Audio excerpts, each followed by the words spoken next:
YouTube's telling me I'm live. Am I live? Anyone in chat can confirm that I am or am not live. If I don't hear any response in 30 seconds, I will assume the answer is no. And I will still continue to look for an answer. Because, good grief, why? Why is this? Ryan says, oh, there he is. Yeah. Can you hear me? Can you see me? Are we in? 3 streams in a row, we've had trouble just going live. This is getting silly. And all 3 times were just different problems. See, last week, we had... I set my streaming software to broadcast to YouTube, and YouTube just wouldn't pick it up. But this time, it picked it up. But when I clicked on YouTube to go live, it just said, yeah, I'm going live. I haven't gone live, but I'm going to at some point.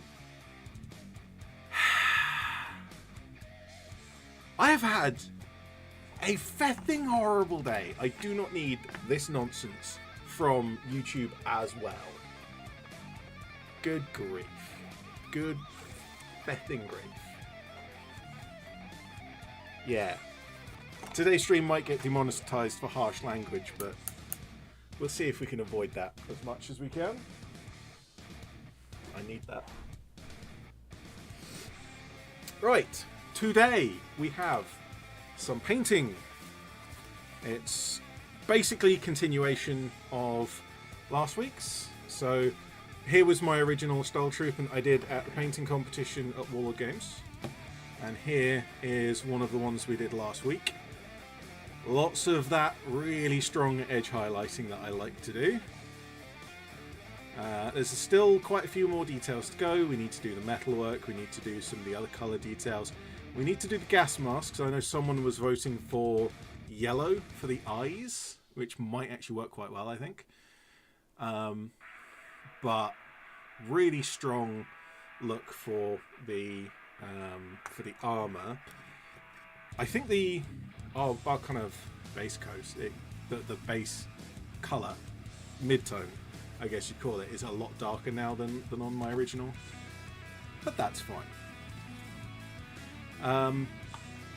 As for the next couple of bits of content from me, next week I will not be streaming. And that's because over the weekend I will be at Warlord Games Open Day. And so I just need a bit of extra time to sort that stuff out. Next week's video I will have a video for next week. I'll finish editing that and set that to upload. I'll actually be at Warlord Games whilst the video goes live, so I won't be in the comments or anything. But that's a video that can go up. And then after that, the next week or the week after, I'll probably have some sort of content about the Warlord Games Open Day. I generally don't do like a big I went to the Warlord Openings Day video because it's kind of my own hobby and I like to go and enjoy it for myself. But I might mention it in a stream, I might take a few pictures, show off a few things that I bought, stuff like that, just as a short segment on the next stream I do.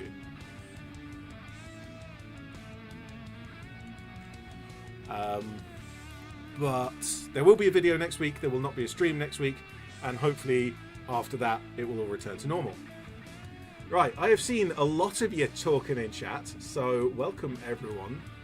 Deaf Monkey, wear paint. Well, we finally got there, yeah. Clove, hi, how you doing? Having a good time? Cosmic with his, that's what the other YouTuber says. Thank you very much. You keep that sort of nonsense away. Welcome, Cosmic. Hope you have fun. Ryan, hi, how you doing? Who else we got? Andre, yeah, how you doing? Did I miss anyone? Probably. There's a lot of chat going on. Welcome to everyone. Let's get stuck in rather than nattering forever. I'm going to put this guy aside. And grab one of these that I have not done any edge highlighting to. I've got a little bit of black on the... In fact, you can just see it here. This out of focus corner of my live stream that is my wet palette.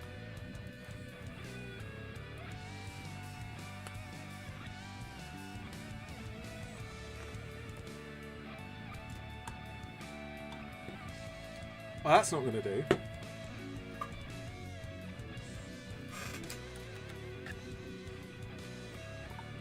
I tell you what.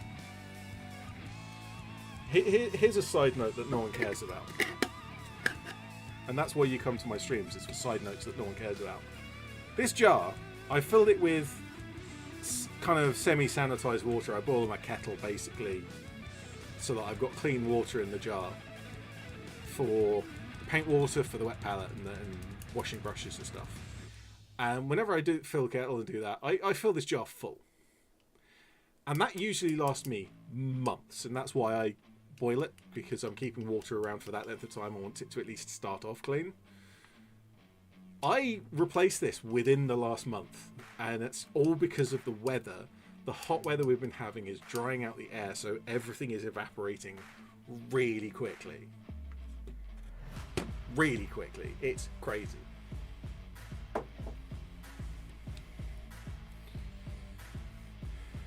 Like, even like, you wouldn't expect it, but my paint water has, like, just noticeably every day is lower level than it was the previous day, unless I've refilled it.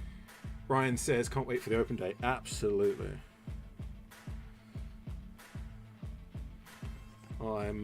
I've got all my stuff sorted out, all my travel plans.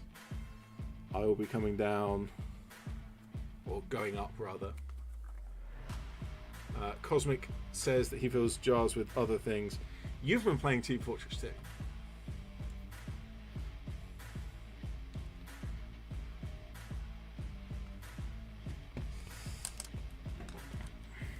Alright, let's actually do some painting now that we're 10 minutes into the stream.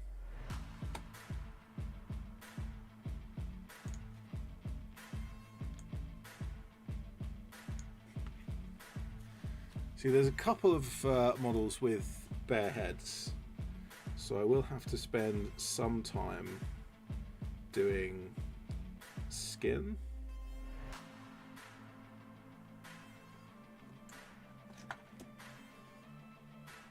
That is nowhere near bright enough. More teal.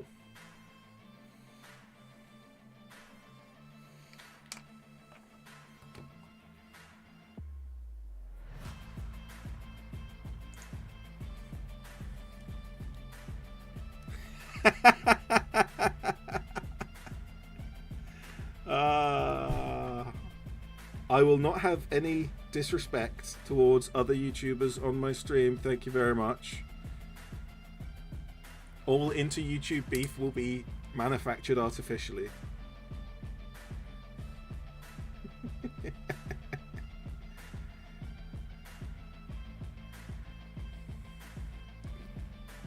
I don't really have segments of stream like he does. I just have... I'm just doing one thing on the stream today, and that's it. I think I need to switch brush because this is one of the nasty ones. Let's try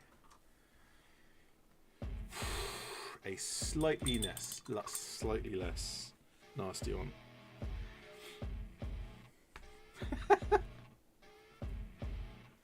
Is this stream turning into a hit piece?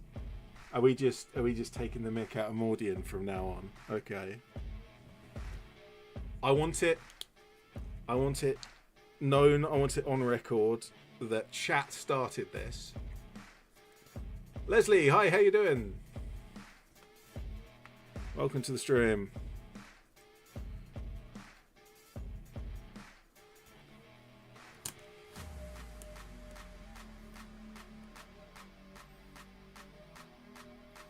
There we go, that's where it should be.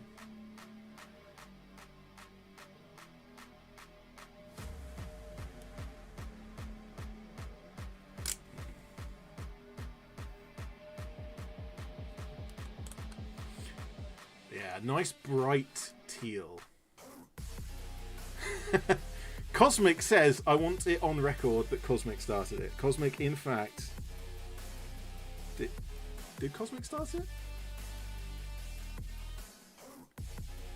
Yeah, Cosmic started it. Well, better than Mordian, who needed 3 hours in before painting. That's just his style of stream. He does chatting for a while, bit of painting for a while, and then he goes off to sleep. Like, totally fair. He also streams for like 6 to 10 hours, and I stream for 2. Different styles. It all works.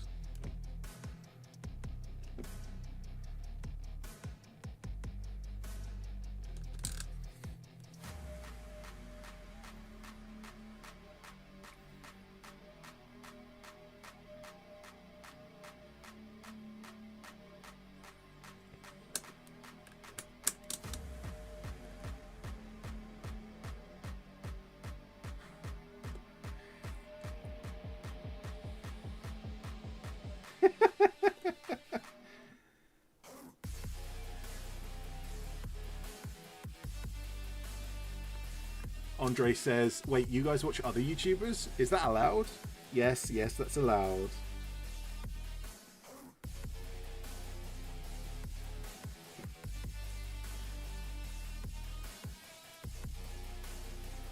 Most of my video viewers, I'm sure, are also Mordian viewers as well. Just because the Konflikt 47 space isn't that big comparatively. And I'm a tiny channel. To be fair, Mordian is a kind of relatively small channel. I am a tiny channel in comparison. But there's a few of us who are predominantly doing Konflikt content. It's content with a K. Konflikt content, as opposed to doing 40k all day every day and then doing one video of Konflikt like every couple of months.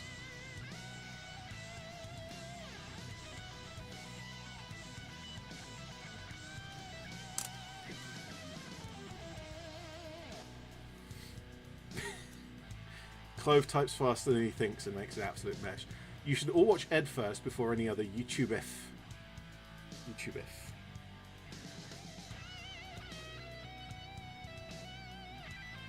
I love how YouTube has corrected the spelling for you there, Clovek. I'm assuming that if I hover over that, content, yeah, content with a K, and it's automatically corrected it to with a C. I knew it was there. I knew what was happening.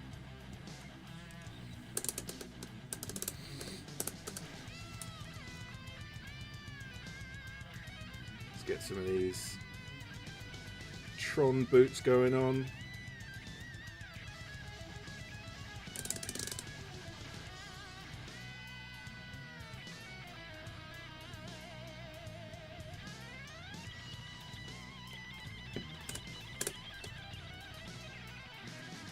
Speaking of other content creators, we do have, of course, Clovek in the chat, who does a lot of other things, but occasionally will pop into Konflikt 47.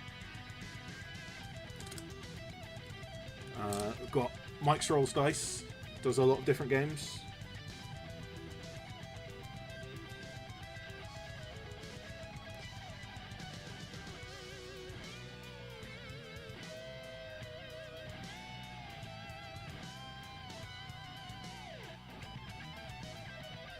Oh, that came out clean. That came out good. Oh, I ruined it right at the end. Ruined it right in that corner, but that was going really well up until that point. Clovek gained 6 kilos. How I found out? My gaming chain couldn't hold me anymore. Gaming chain? Gaming chain.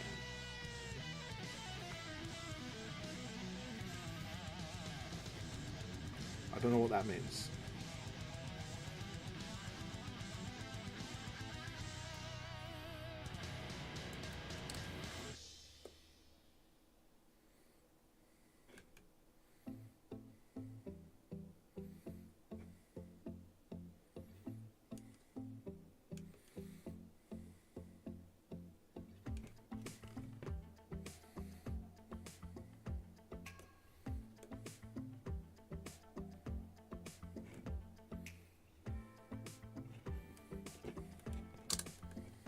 Oh, gaming chair.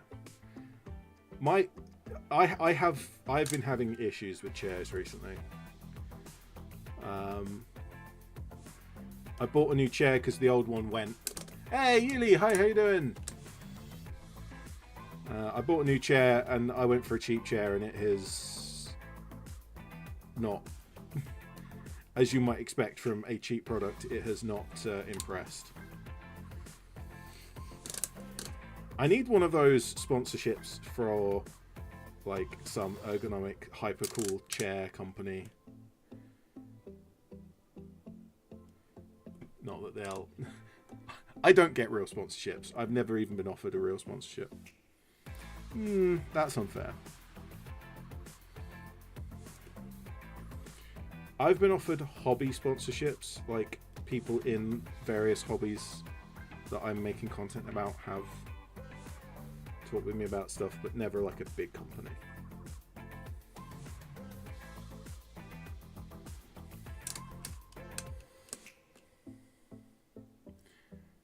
Klavik says Mike released third video of his game variant in K47 setting.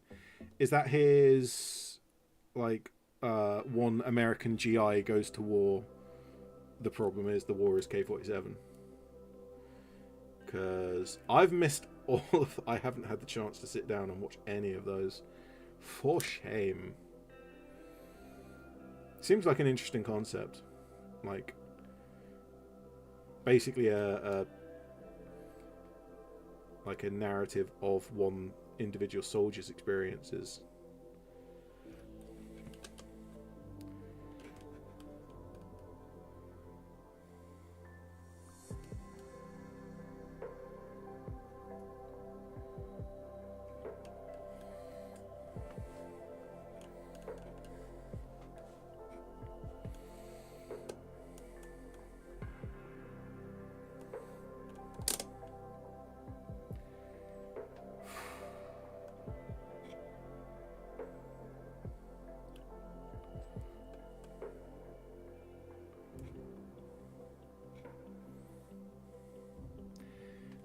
When I first thought through the colour scheme for these Stahltruppen, I had the idea that I would paint all of the armour in this teal, and then all of the uniform underneath it. And you can see a fair amount of the uniform.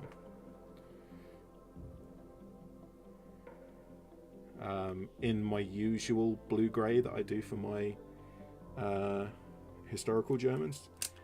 But when I tested out the difference, there's almost no difference.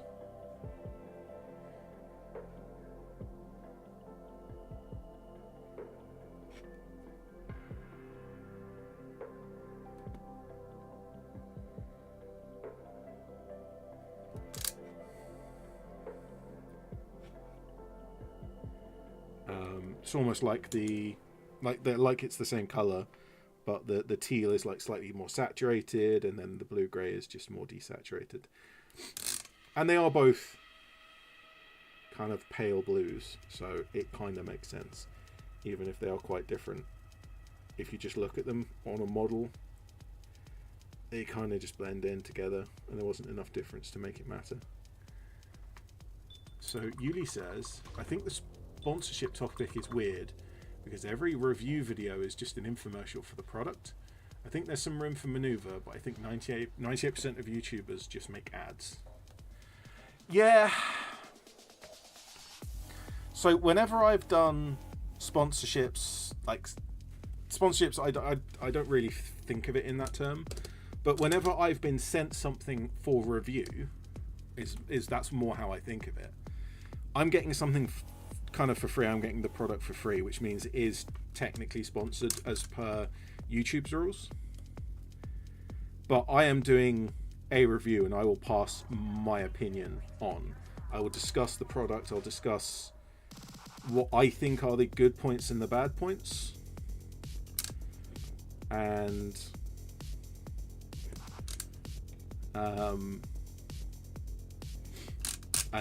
usually at the end I do say kind of either this is a good product or this is a product that I think suits a certain type of person but not others.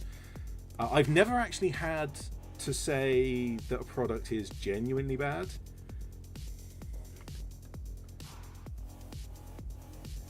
Only that certain things are more specialized than you might expect.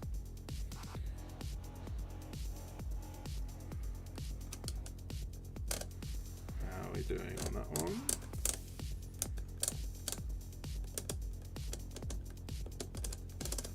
I think we are done. I mean, here's the thing that what I actually need is I need for a bigger YouTuber than me to do a video on this thing, my painting handle. I've tried to send this out to a couple of people and said, can I send you the STLs? I'll pay for you to get the springs, which is not hard to get hold of, just on eBay kind of thing. I'll pay for you to get the springs. Can you just use it in a video, and then at the end 30 seconds just mentioning that you used it and whether you liked it or not, like in your own words. I don't want to kind of write a script, just mention it at the end of the video. If someone ends up regularly using it, like, that's the biggest kind of what's it called,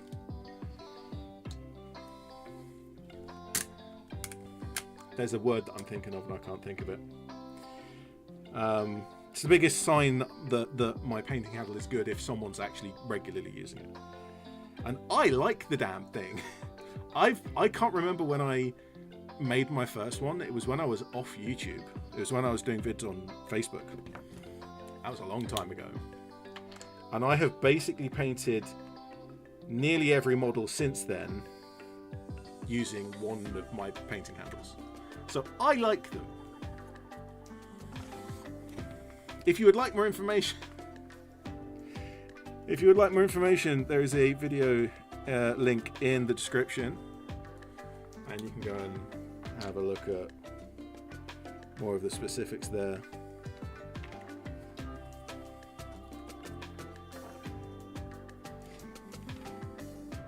There you go. If no one else will shill for me, I'll shill for myself. Make sure I'm in frame.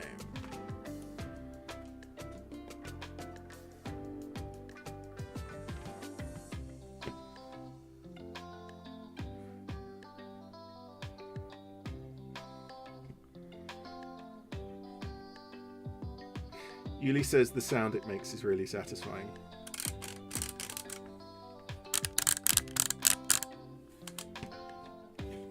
Yep.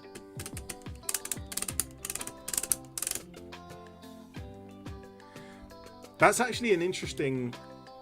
It's one of the big changes I made very early on. And it's something that a lot of people don't even like really notice about it. Is that these teeth, both here and here, it's the same set of teeth. And I originally made it with very tall, very sharp teeth. And so to adjust it, you would have to pull it out, rotate it, let go, and it would lock into place, and it just wouldn't move unless you pulled it out and put it into position. But I found myself just wanting, like when you're painting around a boot or around like a belt or something, you just want to be able to move it so much more quickly. So I shortened them. I think I shortened them by 2/3. So there's a third of their original length, and then I rounded off the corners as well. And that just makes it so much easier to move. You don't have to press it kind of against the spring. It'll just cam against the angled surface.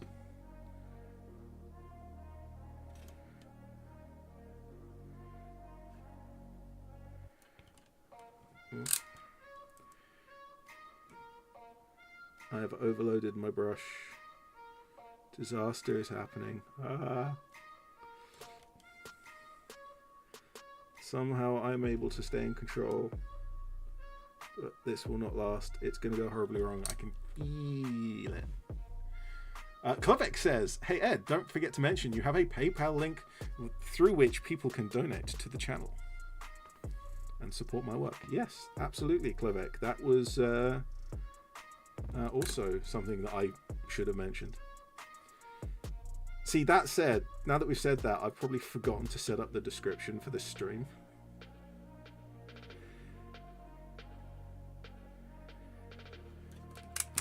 All of the links are in the description of most of my videos. I use the same kind of set of links that I just copy paste into all of them. So if it's not in this stream's description, it will be just in any of my videos.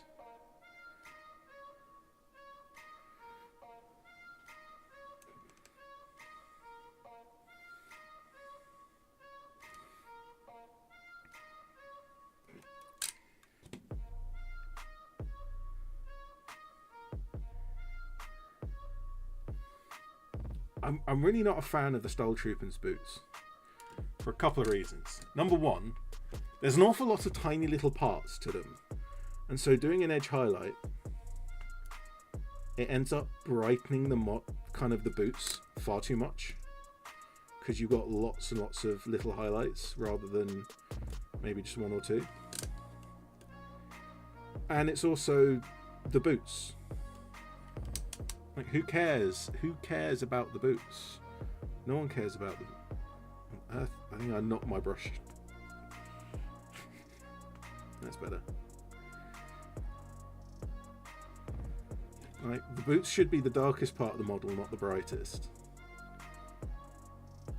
Okay, that's not always true. Very commonly, boots being the lowest part of the model, the least interesting part of the model, it should be darker so that it draws attention less than the other parts of the model. Again, depends on the style you want to achieve with a particular paint job, but that's relatively common.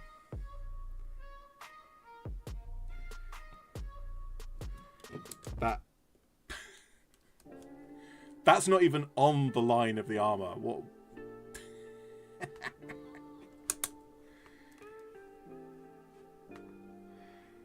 Klovik says, what I do is have the link in the description of the stream and in the beginning of the stream. Post it in chat and pin it.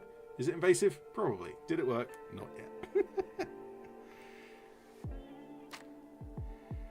yet. In the at least 8 years that I've had my PayPal link, I have had 3 donations, 2 of whom are in the chat right now.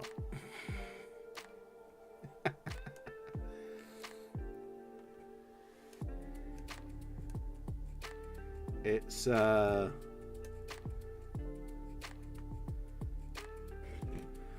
I don't know how certain other YouTubers do it, where they just get, oh yeah, this person's donated $500 and this person's giving over like 50 euros and this other person's giving 50 euros and like, what how? I'm not actually interested in having that much coming in on a live stream. Rather just have a nice little chat. But it is odd.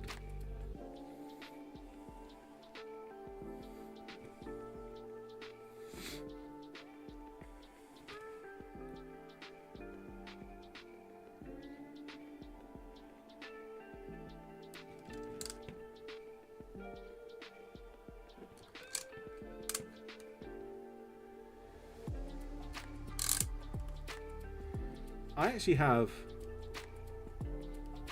a sort of topic of discussion for us today, in that I was having a very cordial discussion with someone on Reddit, and that's an impressive in itself, because it's having a friendly discussion on Reddit is a rare thing, but it was going well, and we were making our points and discussing things.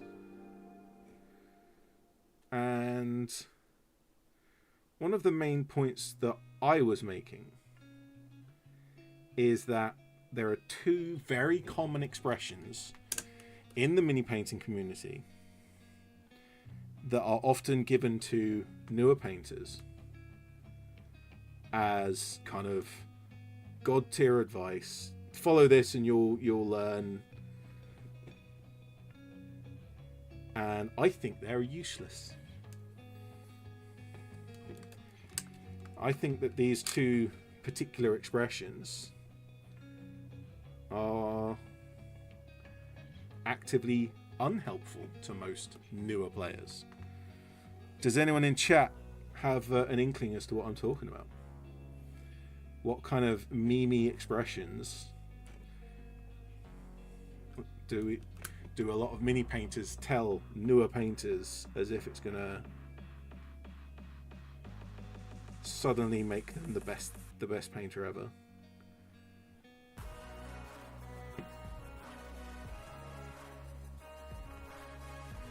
It's me, Rev, says, where can I find the STL for the paint handle? I'll print one for Mike.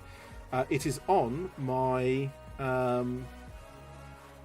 my Cult 3D. There's a link in the description to my video on it, and I think to my Cult 3D page as well, if I've remembered to put them in there.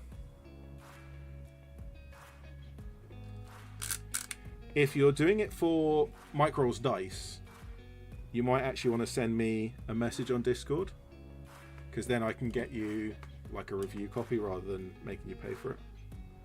Because if it's going to be shown off, I'm happy to do that.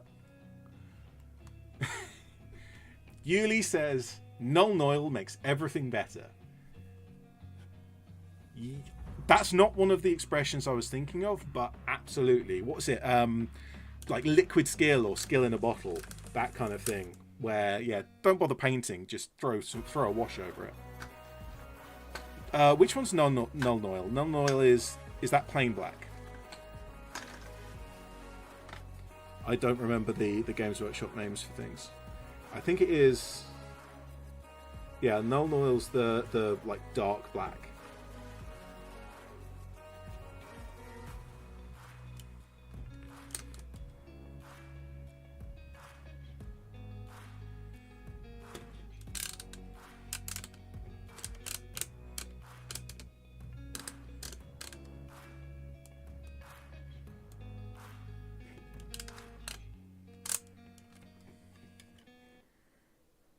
Black one is Null Noil, Agrax is brown. Yeah, Agrax Earthshards. So mine are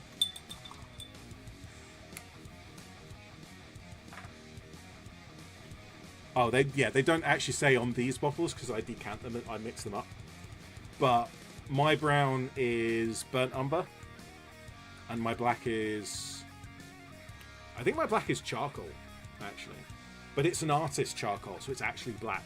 I find a lot of mini painting charcoal paints is actually extremely dark green, which doesn't make much sense to me.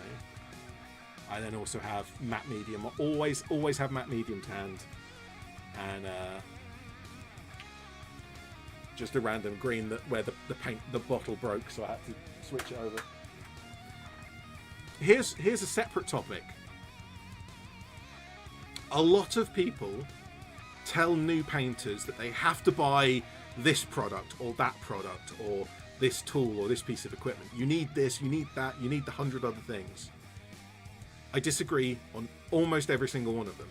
However, once someone gets started with painting and they get to the point where they can handle thinning with water, you get to the point where you can start taking advantage of a matte medium.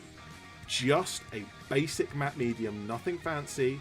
It's the same stuff that's in all of your paint as it is, but it means that you can change the consistency of the paint without just adding water, because there's 3 parts to paint: the medium, the carrier, and the pigment.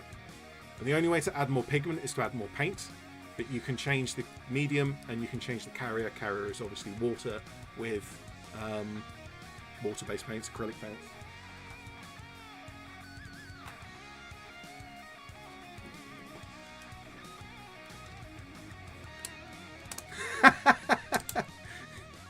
Yuli says, I appreciate the commitment to being so anti-ad. You've removed the labels on your paints. Soviet player at heart, after all. Yeah, maybe.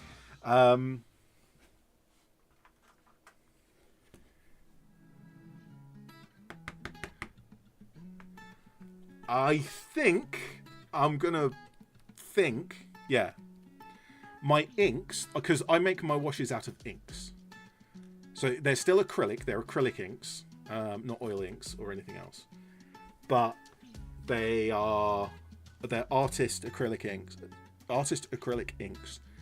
And I'm pretty sure that the inks I use are Liquitex, but the matte medium I use is Duller & Rowney. Now, the matte medium doesn't necessarily matter because it's basically the same stuff no matter which brand you go to. So get a good quality one, but just get the cheapest one that's good quality because you just get more of it. I've got a 500 milliliter tub for the same price as like a Games Workshop bottle of this size, and I refill this over and over and over again. And I also use the same matte medium in my washes and in other places as well. Yuli says, yeah, miniature painters get taken for a ride. Games Workshop were not the first ones to do this, but they did make it into a science. Oh, in terms... You bring me onto a separate topic, actually, because speed paints and... What do Games Workshop call them? Contrast paints. Games Workshop contrast paints. They advertise that as if it was the newest thing. We've invented this new way of painting. And both myself and Goobertan Hobbies, we weren't like talking to each other about this, but both of us were actually working on videos about the subject before Games Workshop released them. Because Games Workshop didn't invent what that is, and the correct term for it, or the older name for it, is heavy wash. And people have been using heavy washes in miniature painting at least since the 1970s.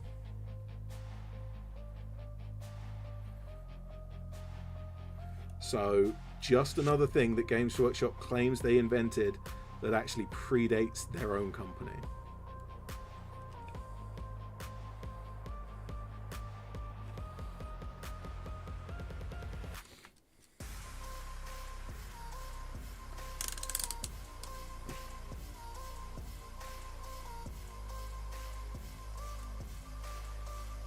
I did go into a bit of a deep dive at one point.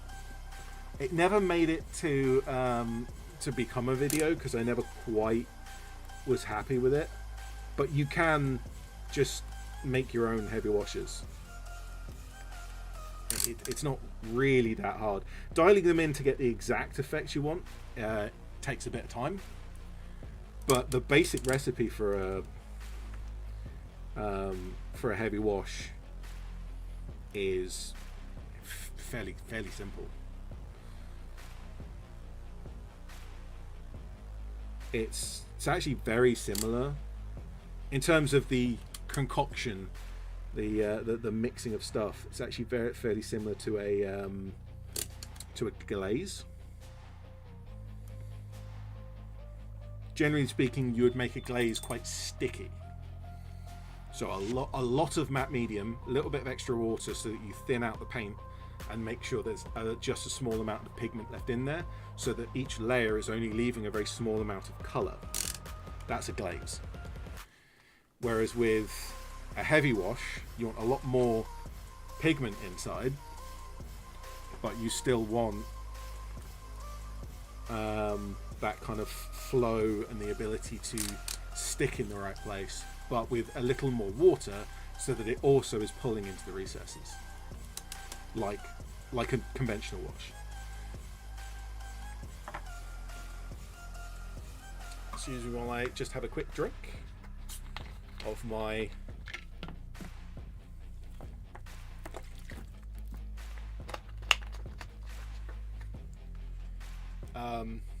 mixed chemical water.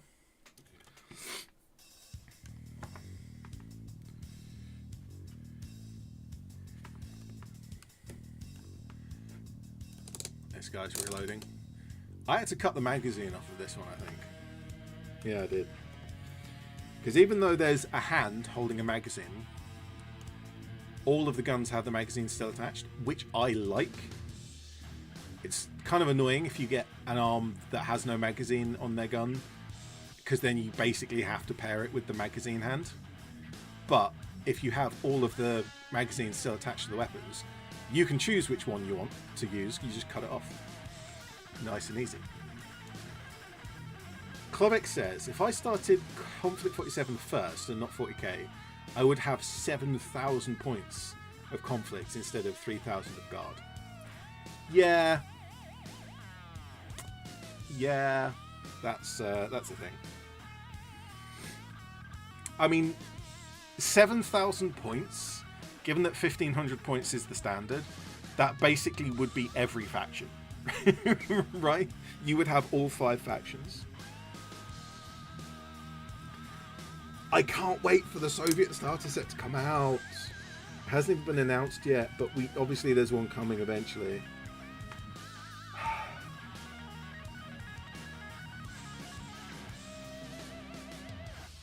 I don't want to start buying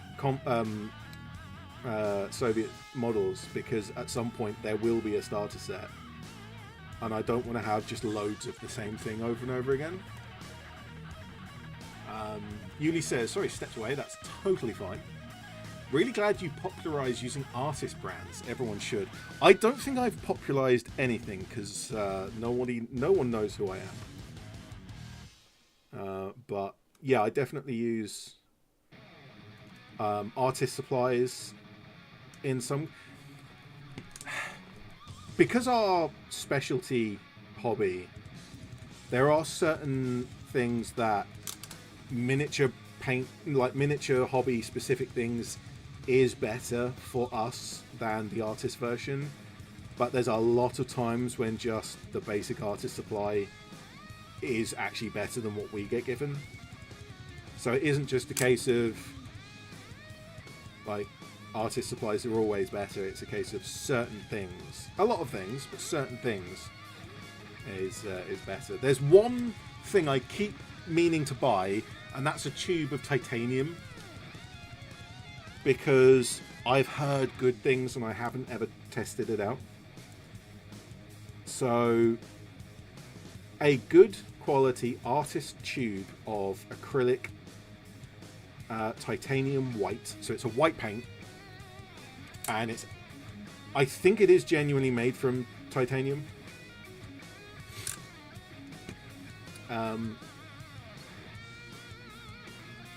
Although that may not be the case. I don't actually know the chemistry behind it.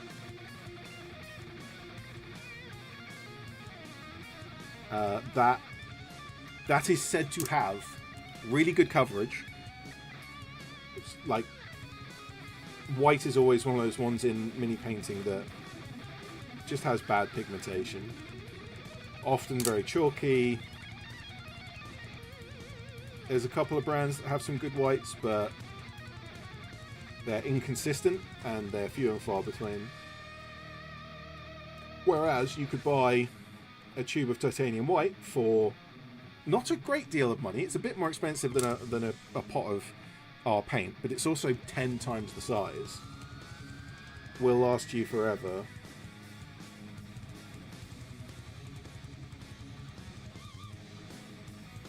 Because that's one thing I do want to try.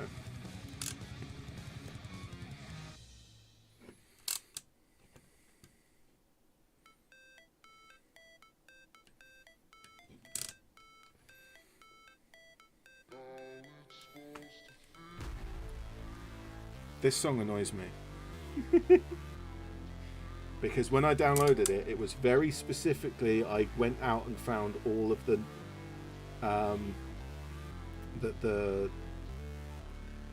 the ones with no lyrics and no singing, but this one quite definitely has a voiced singing stuff in it.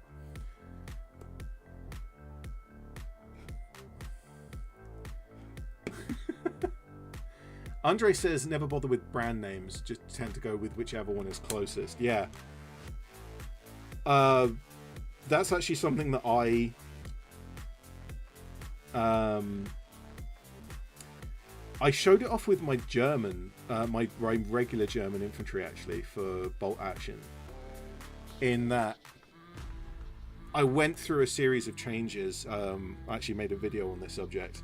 I went through a series of changes of my style, and when I got to the end, I realized that the entire process that I had done originally and the entire process I'd done at the very end used exactly the same paints. I just used them in slightly different ways. And yet the models looked significantly different.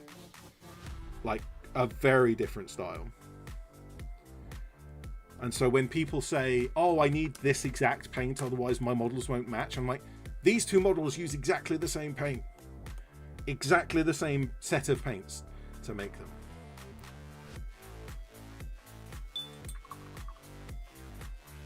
Klubik says, I get 30 seconds of delay on YouTube for no reason. Had to tweak stuff today, not sure if it works or not. That's standard.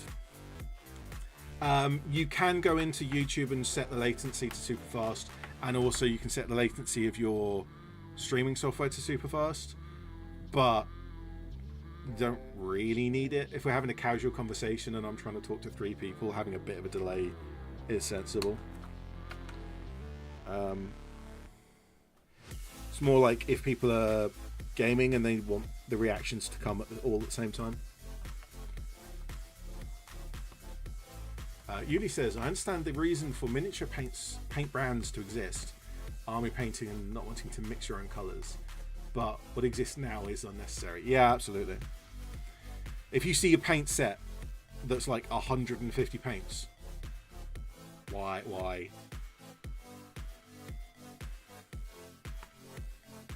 You just don't need that. Like, I understand getting a specific color for an army because you don't want to mix it up every single time, but I actually rather do enjoy mixing it up every time, because every time you mix it up, you're going to mix it ever so slightly differently, and so over the course of the entire army, you're going to have subtle variation, and that subtle variation adds character. It adds a lot of not realism, but like believability. There is something to be said for having every model looking like it just came out of the factory, looking absolutely identical. But there's also something to be said for once your tank squadron has been out in the field for like 3 weeks, those 3 tanks are going to look different. Alfarius, hi, how you doing? Welcome to the stream. Scar, so how many katana mecha are you getting?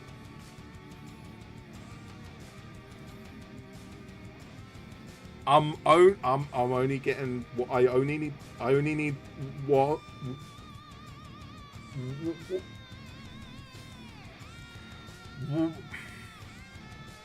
a few, I don't know, some.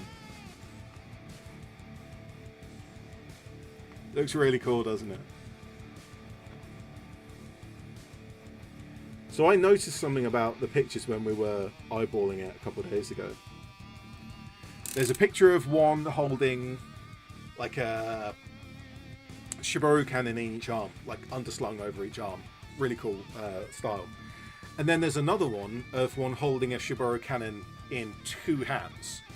And I thought that was 2 light Shiboru cannon or 1 main, like big Shiboru cannon. However, if you look closely at that image of the one holding it kind of at the hip, zoom in, enhance, and have a really close look, it's actually got 2 barrels. It's actually got 2 barrels in that picture. So that's actually the same loadout. It's just you can configure it on the vehicle in different ways, even though it's the same set of weapons. The other picture has what looks like twin autocannon. Twin autocannon and a sword. And I think making one without the sword is criminal. So I need at least one with a sword.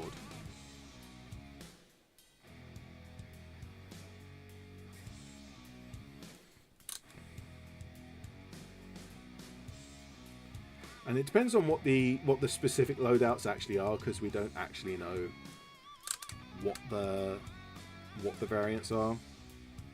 And just remember that even though it shows in the picture a particular loadout, that's not necessarily the loadout that's in the rules. Remember what we had for the linebacker? There was that early picture of the linebacker that had twin autocannon on one arm and then the missile launchers on the other arm. It didn't have the Tesla gun. And yet, as far as the actual rules are, you have to have the Tesla gun. Doesn't matter which arm it's on, but you have to have the Tesla gun on at least one of those slots. So that's not actually a legal, I hate that term. It's not actually a rules accurate way of taking the linebacker.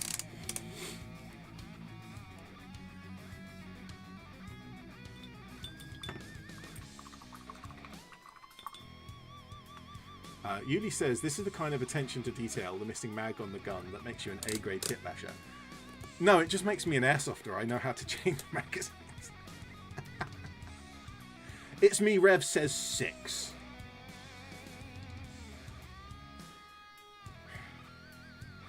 We don't even know how many points it's going to be. Is it going to be like 300 points, like a linebacker? Because it says that it's going to be a medium walker, so it's probably going to be armor 9. Depending on what weapons it has, especially if the Shibaru cannon is still overpriced, it's probably going to be 300 points. It might be 250 points. So even having 3 of them is going to be difficult in a list.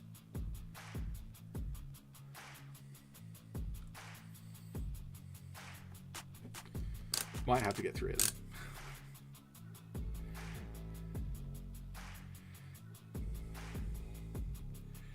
Well, the Warlord sells the Vogelspinner in a platoon box. You get 3 Vogelspinners in one go. If they do that for the... what's it actually called? Soryu? Someone remind me of the correct way of... the correct spelling of that. And then also chuck it into Google Translate and see if you can work out if it's an actual Japanese word. Because most of the Japanese word terms in Konflikt 47 have their actual Japanese words that mean something relevant, even if the grammar's off. Alfarius says 3 for the Walker Platoon, 1 for each loadout. And that makes sense. Alfarius, will you get the plastic Chinu? Possibly not. Or at least not immediately. If the Chinu comes out in 6 months' time, 3 months' time with a Shibaru cannon, Konflikt 47 turret, then 100% I'm getting one. Because then I can run it in Konflikt and in bolt action. But if it's just the bolt action version, I'm kind of tempted to say no. It is a cool kit, but it's also essentially an up armored Chiha, and I've got 2 Chihas, and one of my Chihas already has up armor that I sculpted on myself. Check out my Chiha Shibaru video for more details on how I up armored my Chiha hull.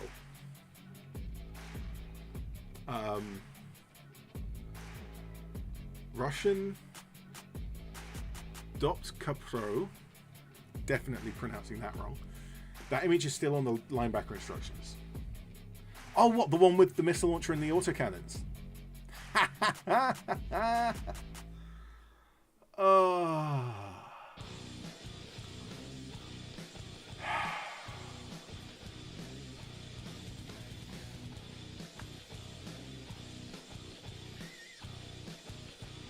Because you know someone's just going to go ahead and build it following the picture And then they're going to get to a game and they're going to be told, oh yeah, you actually can't play it like that. Thankfully, we're playing a sensible game with sensible community, mostly. And so having a slightly wrong model doesn't really matter.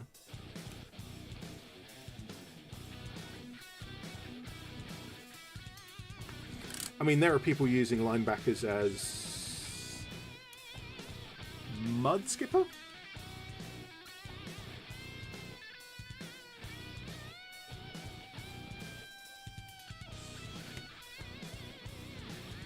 This pot of slowly growing mound of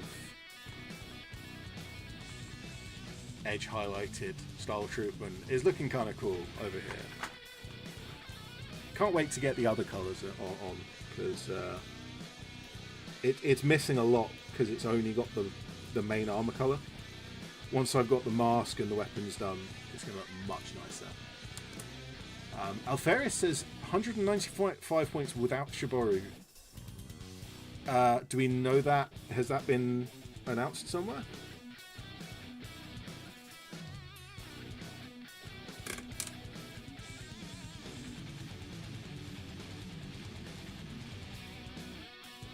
With sword and autocannons, that sounds like it's in line-ish with some of the other mechs, but again, I'm worried about as soon as you give it the Shiboru cannons, it's going to be like 120 points for 2 Shiboru cannons.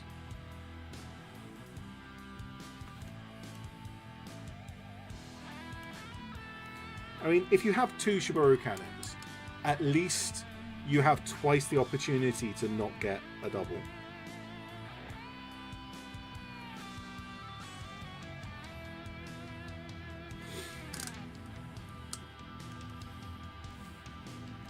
I'm not sure if you can see it on the camera, but when I was dry brushing the cloak, I've got some green over some of the armor. That's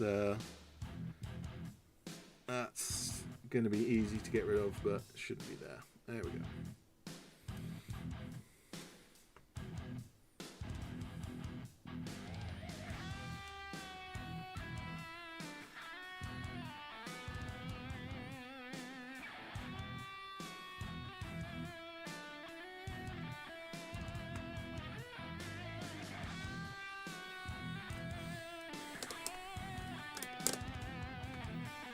Oh, well, okay, we're talking about the Chinu, right? So Chinu versus Chiha, it's just 40 points more for +1 armor, going from armor 8 to armor 9, from the Chiha to the Chinu, and otherwise the weaponry is exactly the same. Medium anti-tank gun, light Shiboru cannon. The Chinu can take the heavy Shiboru cannon, whereas the Chiha can't. So there's that as well.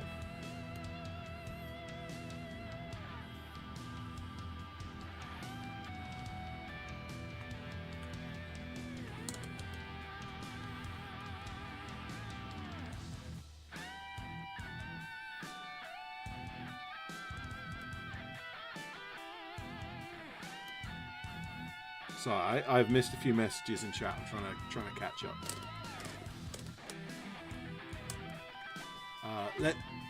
Leslie says the Shiboru cannon is getting a 20 point reduction. I've seen that as well. 20 points is not even close to being enough. Given that it's currently an 80 point upgrade, it needs to come down by about 80 points to be in line with the cost of a Vogelspinner with the eyeball gun Maschinengewehr, because the Maschinengewehr for the Vogelspinner is a free upgrade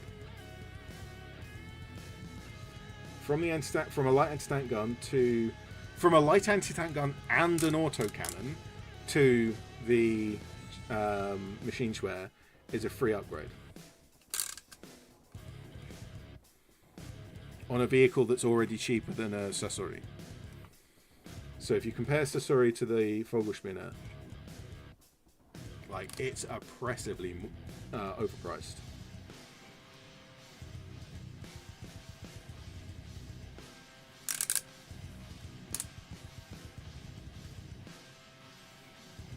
And as cool as the Vogelspinner is, here's mine here. But we'll do some work on that. Now that I'm bad-mouthing it, I've got to say, yeah, sorry. Sorry. You suck. Actually, no. The Vogelspinner is amazingly good.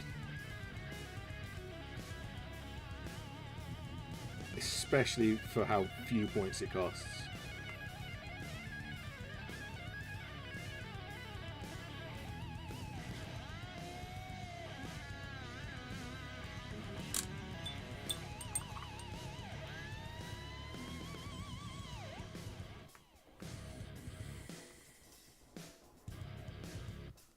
Alfarius says, I think I have a Japanese army to go almost. Just waiting for the Onryo and Chinu for style. Got the Ghost Platoon and a sprue of Japanese infantry and US Totem Corps. Totem Corps for Shibito. And a box of Gurkhas to convert the flamethrowers.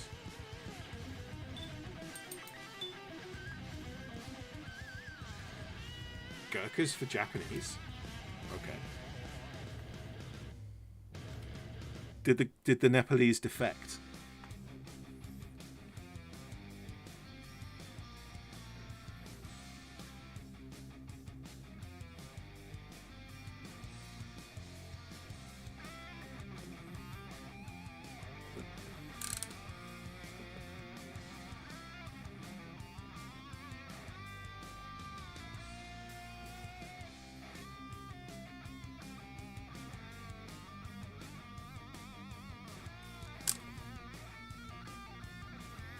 So one thing you have to make when you're making the Japanese for Conflict 47, take that regular infantry sprue, and before anything else, make yourself a lunge mine. The best anti-tank weapon that the Japanese have. It's more powerful than an anti-tank gun. It's strangely more reliable than a Shiboru cannon at destroying vehicles. That's saying something given how unreliable the lunge mine is. If you get to an enemy vehicle, you have probably destroyed an enemy vehicle. However, getting one dude over the field to an enemy vehicle is difficult. I have about a 1/3 success rate of getting my lunge mine to an enemy vehicle, and then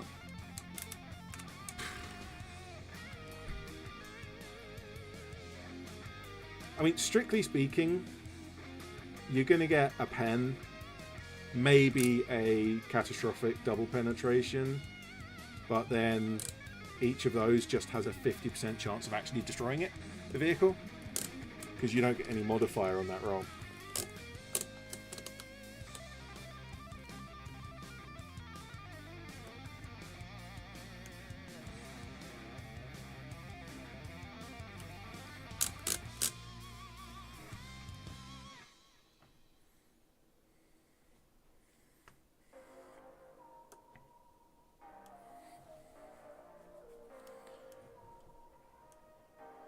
Leslie says all four.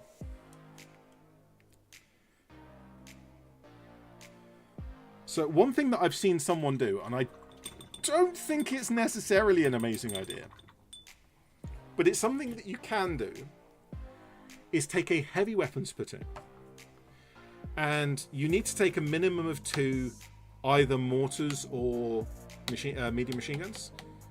And medium machine guns, totally useless in Conflict, and you can't upgrade them to anything bigger, so don't bother. Mortars, 2 light mortars, you get them on a plastic sprue, they're really cheap, so at least they're cheap.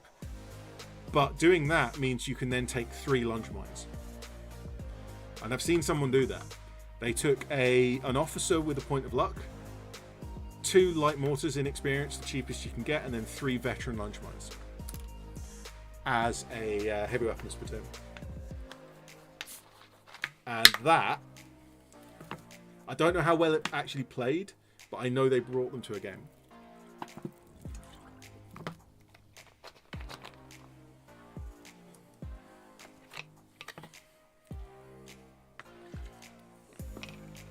Alvaria says, didn't think that far ahead. Just saw the opportunity for a cheap box on a flash sale, and the flamethrowers seemed really convenient and aesthetically nice for Japan. That's fair enough. The Japanese would have been able to capture British flamethrowers in there's so many, like all the way through Burma, and in China as well. So that's not unreasonable for them to get hold of that. We'll be getting a full Japanese infantry box when you get the money. Definitely worth it for bolt action. I think there's not a lot in the regular box for Konflikt. You definitely want one sprue because you want a lunge mine. And I've seen a few people take Kemputai as well. I haven't run a Kemputai, so I don't know for certain. I think they're potentially quite good, but I don't necessarily know because I haven't used one myself. They are a better version of the Soviet Commissar, because the Soviet Commissar shoots a model and then sends them back in, whereas the Kemputai, you just get a nice reroll.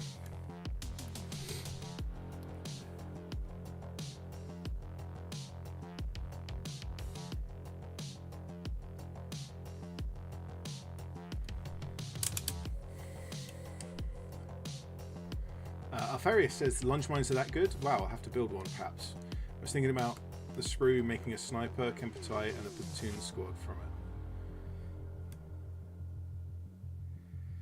So for the sniper, I recommend you have a look at the upgrade that the sniper has for Konflikt 47. And then I recommend you have a look at the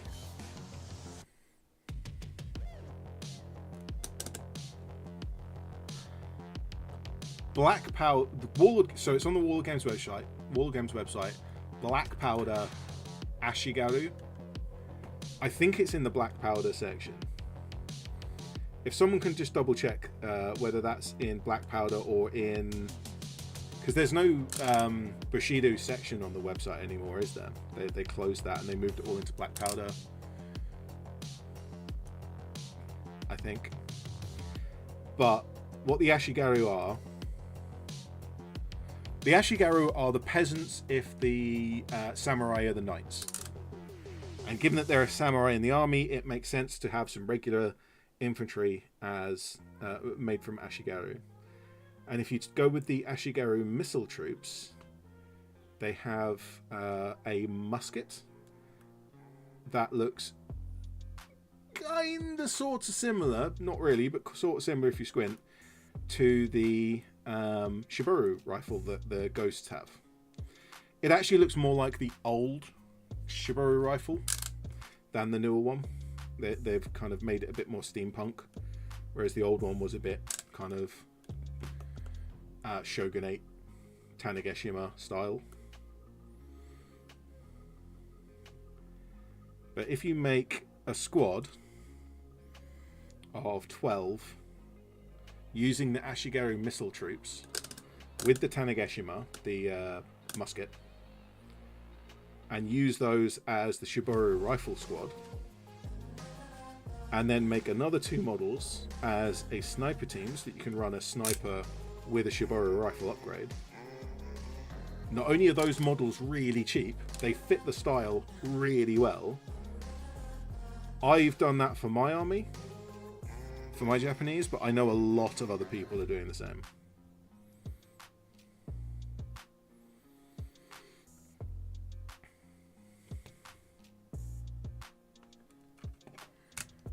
And you mentioned lunge mines. So lunge mines are difficult to use. I'm not going to say they are the best thing ever. They are the best thing ever, but I'm not going to say that.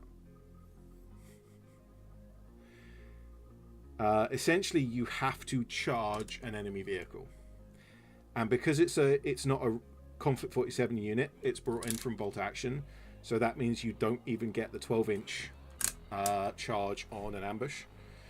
You can charge 6 inches from ambush, and that's it.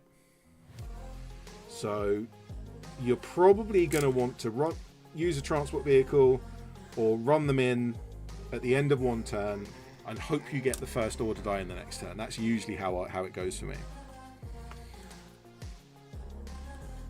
And once you get into position and get that charge off, as long as you can reach the enemy vehicle, you automatically hit with a single attack.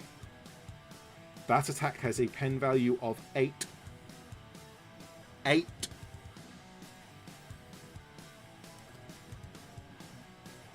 And then the lunge mine gets blown up themselves. So it's a one-use thing. But given that a veteran lunge mine is 29 points, and you can easily take out a 300-point walker,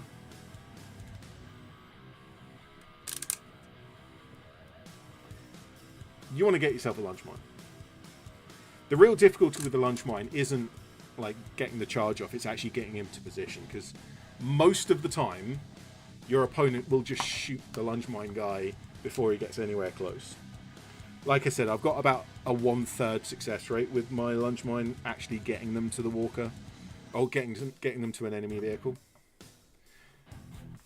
The other thing, and this has been confirmed by a Warlord employee, I can't remember who it was, but this was a discussion we had a while back. A lunge mine charging a walker, usually if you charge a walker, the walker gets to fight first. Not so with a lunge mine, because the lunge mine has a special ability that activates outside of close combat, close quarters, and so the lunge mine always gets set off against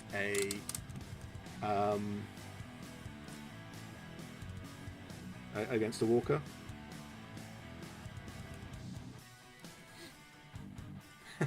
It's me Rev says, oops, I forgot they don't get 12-inch ambush charge. Don't tell Mike. Are you cheating? Are you cheating? Oops. Yeah. I really want a rift. I want the lunge mine to be moved over into the conflict list. I don't even, it doesn't even need any extra rules. I don't need a Shiboru lunge mine. I just want it to be on the list so that it gets the 12-inch ambush charge. Because that makes it so much more dangerous.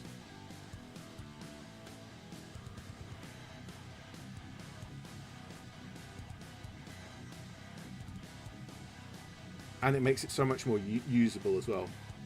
And you can usually, unless you cheese a heavy weapons platoon, you can usually only have one of them.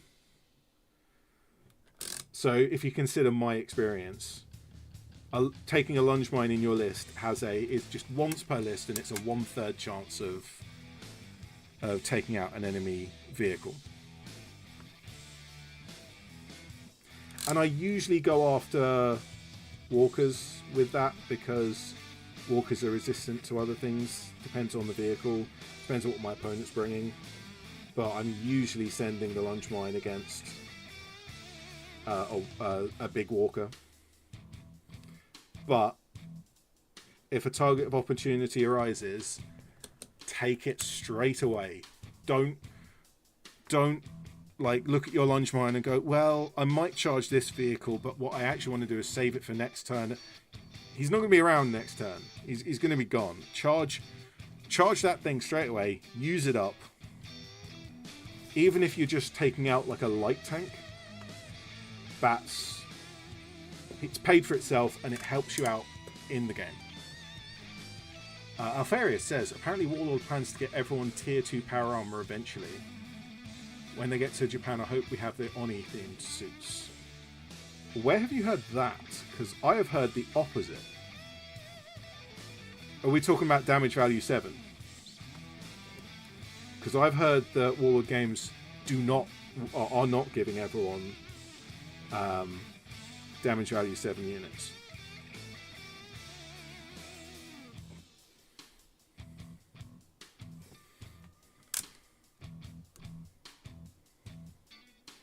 It's like the new American armored model that's coming with the Invasion America. That's not an Armor 7 model. That's an Armor 6 model.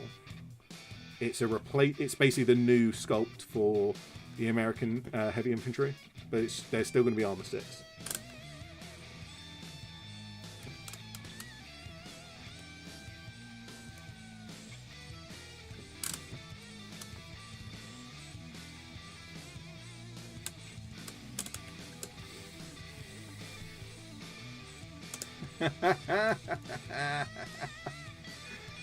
Everyone's favourite vampire VTuber. Yeah, I know that guy. My sister watches him because he does Sisters Battle stuff as well. And my sister plays Sisters as well. My sister, the Battle Sister. Very stereotypical.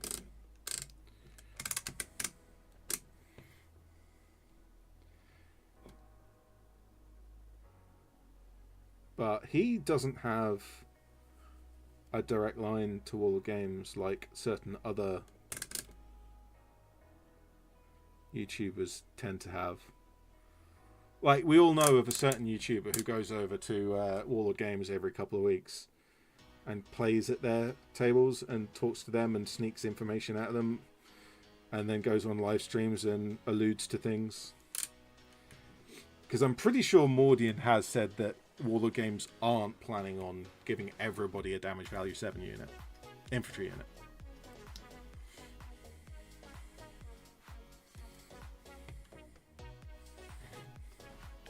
That's another one for the box. Well on the way.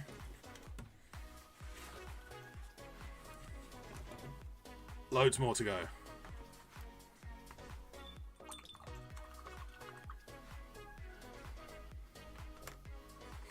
Afaria says, if it is true, Russians need tier 2 power armor to be Tesla troopers from Red Alert. I have never played a Red Alert game. I know a lot of people compare Red Alert when they're talking about the Soviet bloc in Konflikt 47. I've never played any of those games. I've never been an RTS kind of player.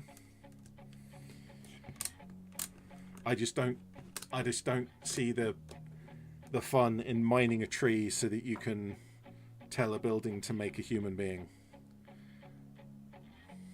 It just doesn't make sense to me.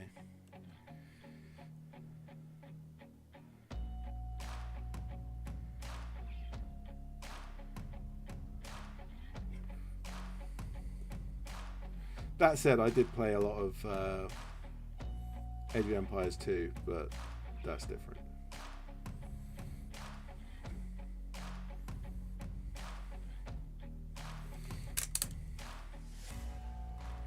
And Sins of Solar Empire. Sins of Solar Empire is probably the only real-time strategy that I really get on with on a kind of... It's not a sake of realism, it's a sake of... It's not a point of realism, because I don't obsess over realism in games. Like, if you want a realistic game, that's fine. If you want a non-realistic game, that's also fine. Just be consistent about what you are. But yeah, mining trees to tell a building to make a person doesn't make sense. Whereas Sins of a Solar Empire or Total War, they make sense to me. Just on a base level, I can follow what's happening.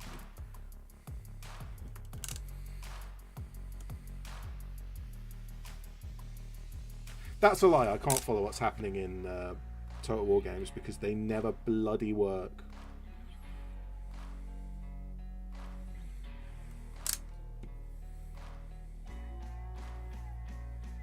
It's not often that I rage quit a game, but I have rage quit Total War games because of just how broken they are. It's like, I'm trying to play a game and they're just not bloody working. So I quit, uninstall, go off and play something else. It's a real shame because the concept of a Total War game is really good. Like, a battle is very much on that kind of believability scale.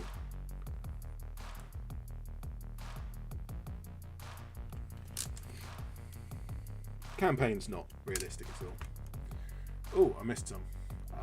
Alfarius says, you are certified classics, you missed out. Yeah, maybe so. There's a lot of games that I've not played. And I have played a lot of games that I've enjoyed that other people haven't played.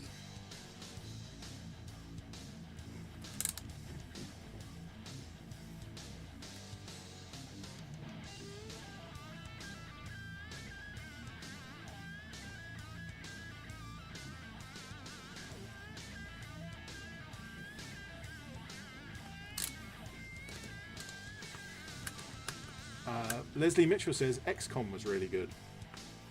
I have only ever played one XCOM game, and I didn't actually play the game, I played the demo of the game. And the demo of the game pissed me off so much that I never bought the actual game.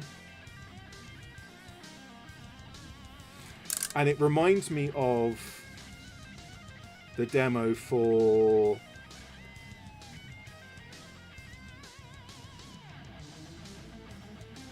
Call of Duty 4 Modern Warfare. So in XCOM, and I don't know which XCOM it was, there are thousands of XCOM games at this point. But I played the demo. It was a training mission, but it was like, it was laid out as if it was the first mission of the campaign, kind of thing. Kind of stealth tutorial kind of thing going on. Totally fine, totally get that. Really good way of getting started on a game, and it's a good level to include as a demo. However, you didn't actually get to play the mission because it told you, oh, move this character to here, and you would move the character to there. Now click on them and make them shoot, click on them to take cover, click on them like this to do this, that and the other. And at the end of this mission, you have not made a single decision. You have not played the game.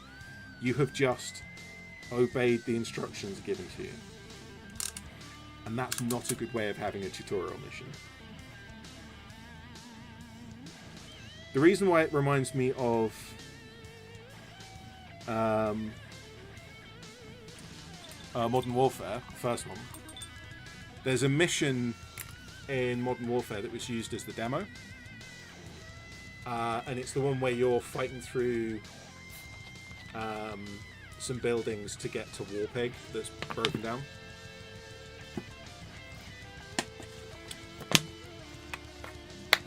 Warpig is a Abrams tank. So you're fighting through some buildings to get to the friendly tank that's broken down. Well, I think it's been hit. Disabled. You're trying to save the crew, but as you go into the building, you come out onto a balcony, and there's enemy soldiers on another balcony of the same building but higher up. And I looked at them. I've got an M203 on my rifle. Thunk. Chucked an M203, bounced off of the ceiling, got all of the guys in that room, and I'm done. I'm going back in the building and carrying on with the rest of the mission.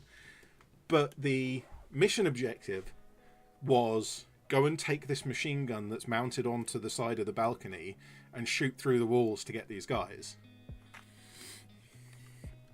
And I kind of carried on playing the mission, not really paying attention to the strict mission objective that I've been given. But after a moment, I did realise, oh, it wants me to have this machine gun. And I went back and I kind of fired a couple of shots from my rifle up into the window, and there was no one there. But it still said, get on the machine gun, shoot them through the walls. So I got on the machine gun, and it was like, yep, congratulations, you finished this objective, you can carry on. Because the mission was coded that you have to get on the machine gun and it had nothing to do with like engaging the enemy soldiers that were up in the top balcony.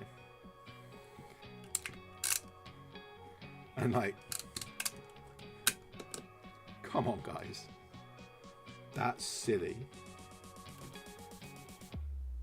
What I did notice, however, when you play the full game, if you do that same thing, it actually will skip that objective. So it will say, oh yeah, get on the machine gun, but you chuck up a grenade into that room, and it says, oh yeah, well done, you got them. Carry on, next mission, or next objective.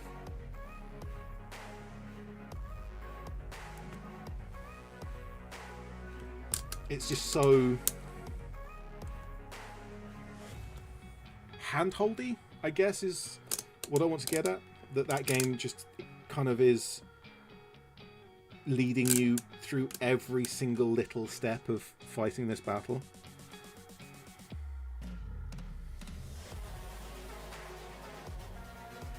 One of the games I like the most is the Stalker series. There's none of that nonsense in a Stalker game.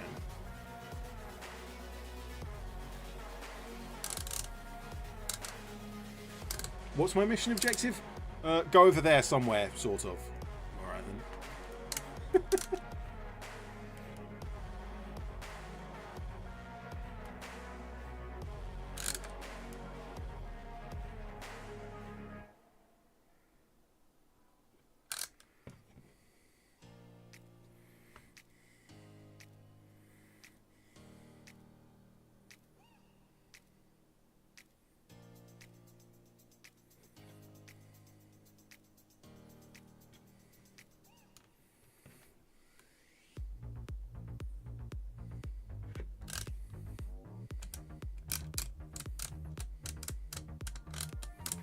Another one done. We're making pretty good progress on these, actually. If I can get it off of my painting handle, I'll stack them up and see how many we've got.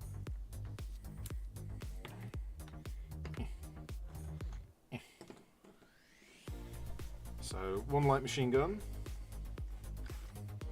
Most of these are using the assault rifles. That was the painting competition one, so technically he's different, but also he's the same because he's painted. Yeah, so all of them are assault rifles except for one who's a light machine gun. 2, 4, 6, 8, 10, 11.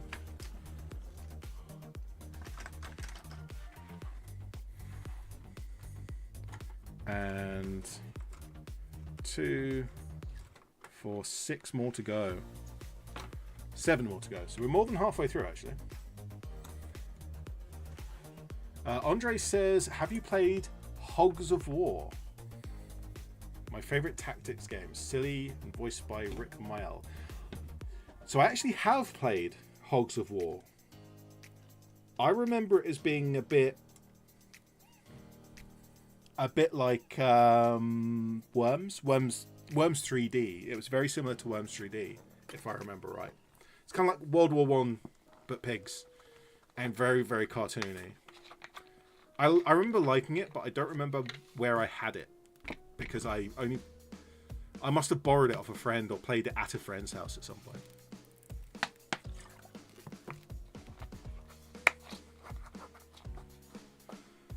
Alfarius says, hobby question, have you used any AK interactive paint markers? We're planning to buy a few sets. So from what I understand, those paint markers, it's a felt tip pen with a heavy wash in them, so speed paint. So it's just a different way of applying speed paints.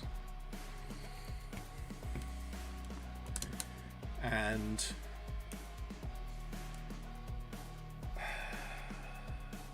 I can't remember who it was. I think it may have been Goobertown.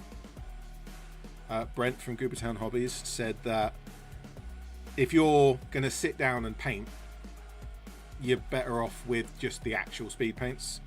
Whereas if you are going to travel and you need something that you can kind of use really easily without having to like set up a paintbrush, set up a palette, set up your water to clean everything, blah blah blah. Not difficult to do in a hotel room, but it's kind of easier if you just want to sit down and use some felt tip pens on a model. That seemed like a very reasonable explanation, but I have not used them myself, so I can't say whether that's my opinion, but that's what he came up with, and it sounds very reasonable.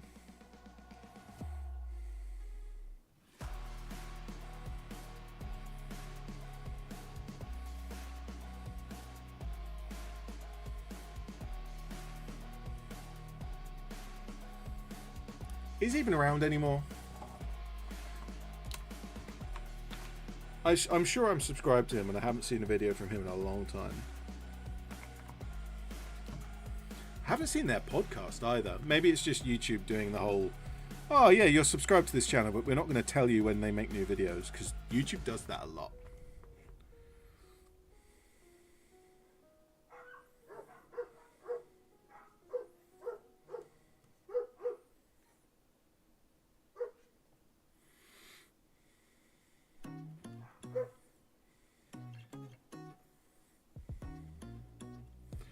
If you would like to hear every dog in the neighborhood barking all at the same time,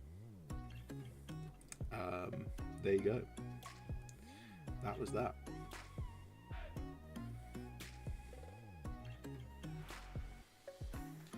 I have overloaded my paintbrush again.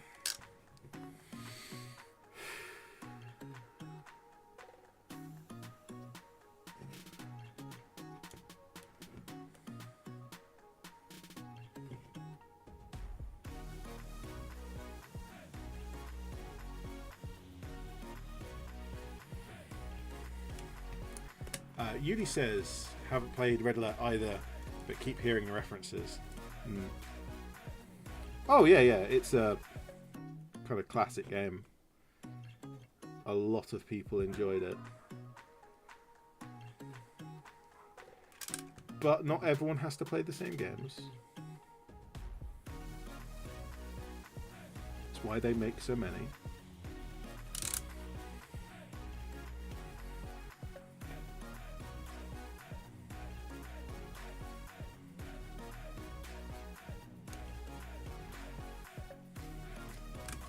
I was probably too busy playing Rainbow Six. And I mean the original Rainbow Six, back when it was a tactical shooter, not an arcade game.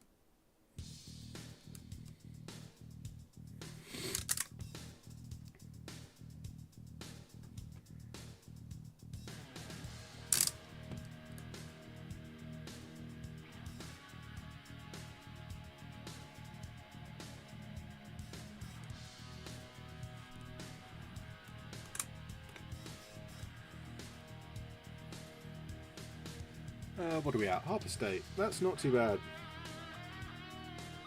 I was half in the mind that I would be ending the stream early, but I think we can go until 9.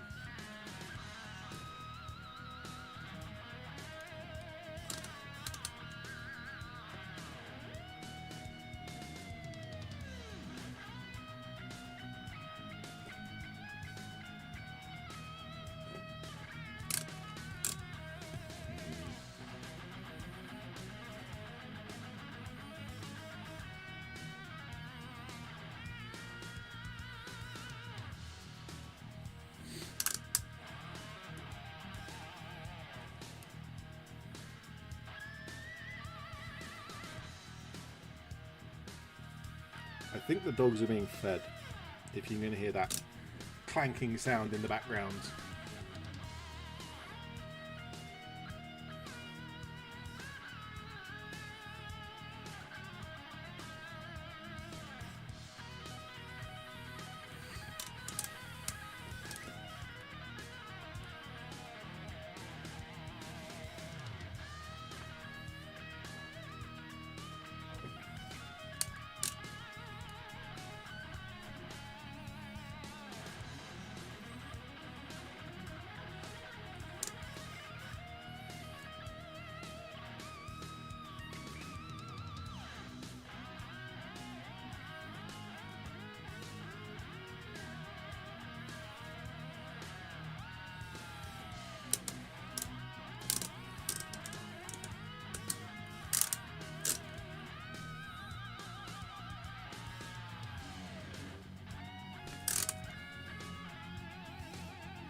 just the back of this one, and then we are sorted for another.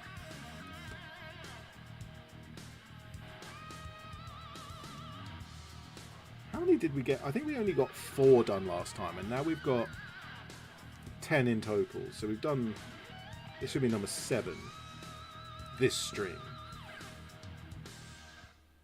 I must have been doing something else last time.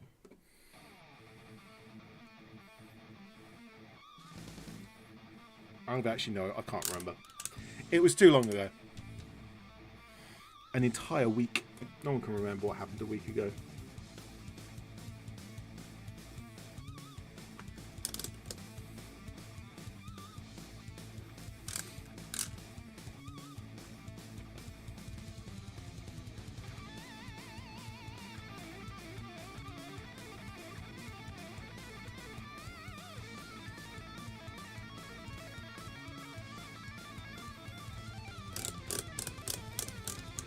There's another.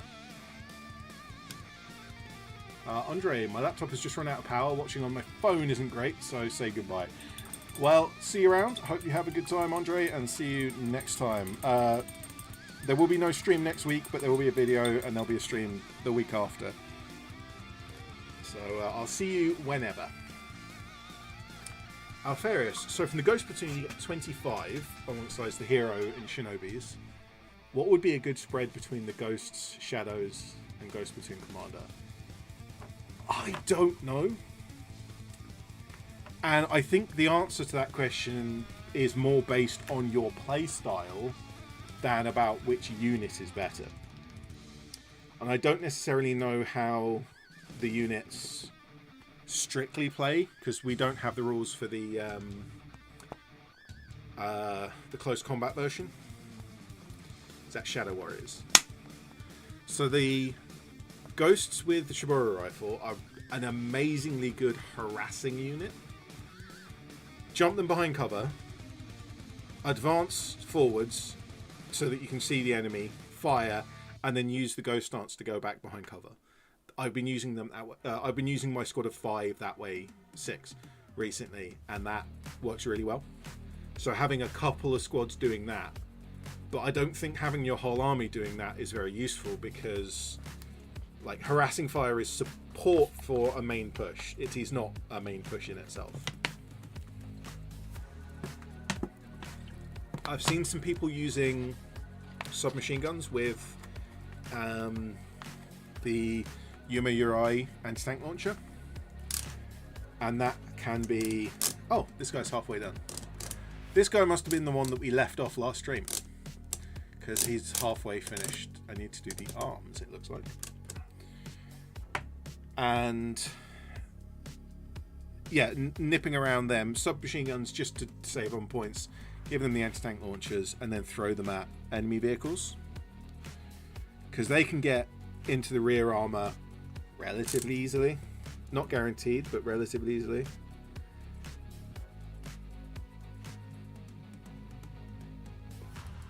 And so it depends on exactly how the close combat unit will play. Because from what I've seen of the current rules of the Ghosts, they're a really good supporting element. But a supporting element needs to be supporting something.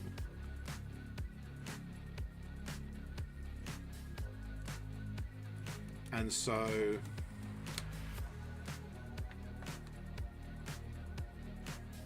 hey, Damn Legion Shorts, hi, how you doing? Leslie says submachine gun unit come with RPGs. It doesn't automatically come with RPGs, but a lot of people take them that way.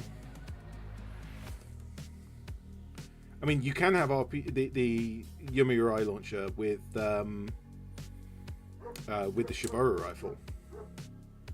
It's the most expensive way of taking the unit, but you can do it. The strange thing is,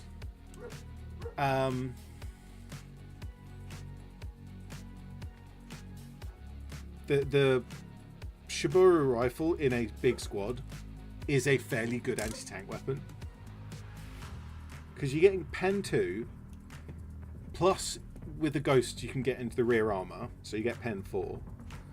And if you can get close range, you can get Pen 5.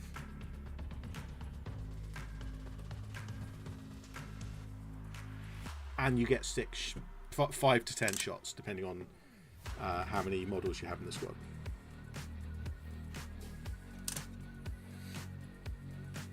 Getting point blank's a bit much.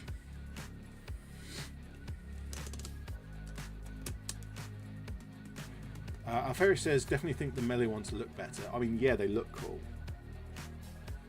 I also have noticed that you can make the Teenage Mutant Ninja Turtles out of them.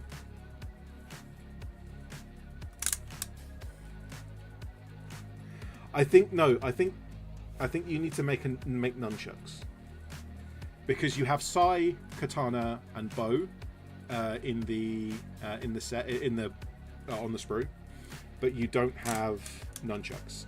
So take 2 spear handles, cut them short, and add a bit of chain, and then you can make the Ninja Turtles. And I might just be doing that when I make them. I actually have somewhere. I've got some 3D printed Teenage Mutant Ninja Turtles.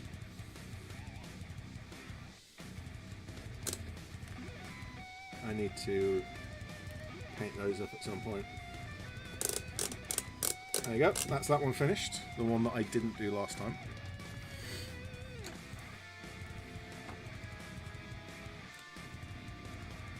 So this is the last light machine gunner.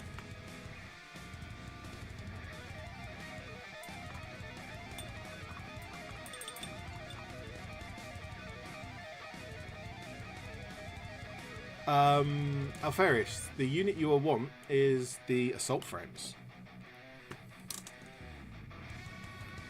And the assault frames are my very, very favourite unit. I prefer. I know why people like the ghosts. I don't. I do like the assault frames. They're cool.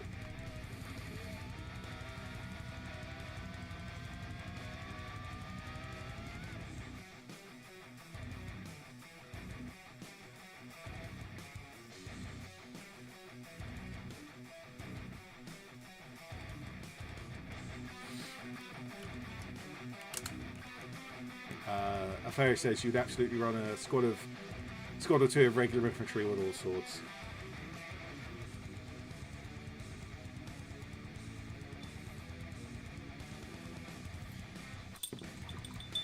Bamboo spear fighters, but a rift unit.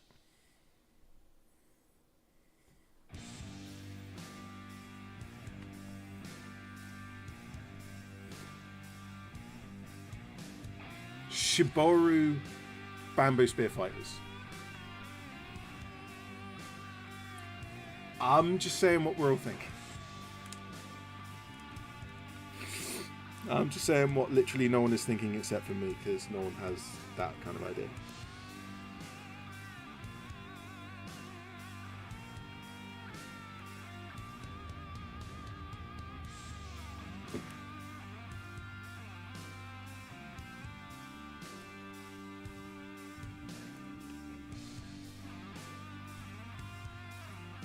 Farrow says, keen for the frames get plastic kit next year. Have we had that confirmed? Because we know they're going to be coming eventually, but I didn't realise we'd had that dated for next year. I am a genius! Yes, Alfarius. Someone gets it. Someone gets it. Klovic says, why is metal assault frame unit identical to metal battle frame unit? I'm glad Warlord redesigned it. It's because they're the Japanese in first edition. They were the Japanese exosuit, and it was the same suit of armor, powered suit of armor with a different weapon loadout. You could almost consider it like how other units can swatch, like the Stahltruppen can swap from the assault rifle. The entire squad can have light machine gun. But for the Japanese, it was listed as 2 separate units. It's just one of them has the Shiboro rifle for long range shooting, and the other one has all the swords for close combat. It's the same the same, yeah, exosuit underneath it all. Is that too bright? That might be too bright. Where's my black? I'm using the same little scrap of black on my... I don't know where it's from, but whatever I painted recently had some black in it. And I just left a bit of black paint on my wet palette. And I've been using that today. All through the stream. And it's lasted all this time. And it's still going. Just needed a little bit of black to let down the teal. Because by its just unmixed is just a little bit bright.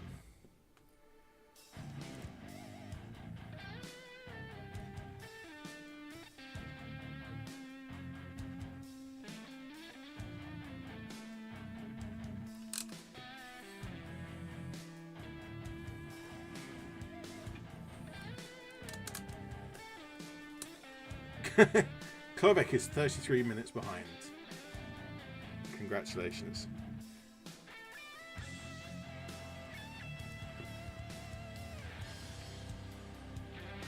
How did you manage? Have you just had it paused for half an hour? Alfaris says educated guess. Since Conflict 47 has surged, their sales and revenue well beyond their expectations. Yeah, apparently. It has been well received.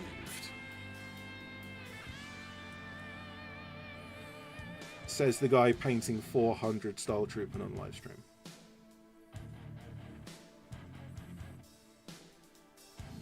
Don't tell Yuli or she'll try and send me some more bloody Stahltruppen.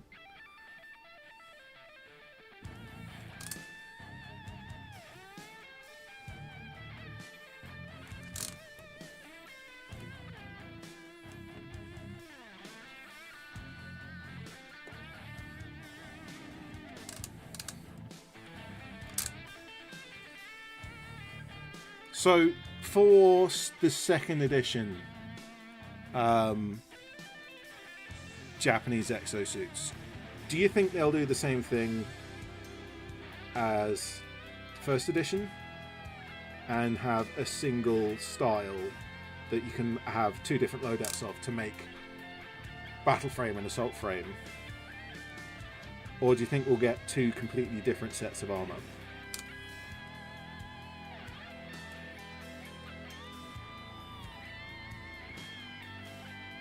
I'm kind of hoping that it's one kit for both. Mainly because I... Thank you, Yuli, for the... just more bloody Stahltruppen. She heard me. She was listening. Yeah, all those fireflies arrived. I've had to fill my garden with them because they don't all fit in the house.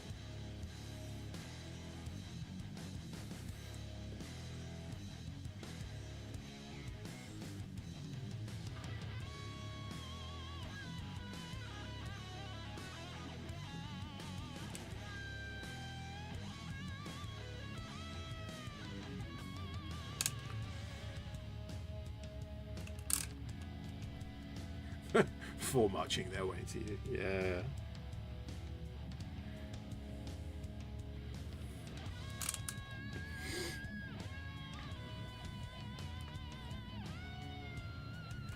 We're planning on having at the local group a 500 point.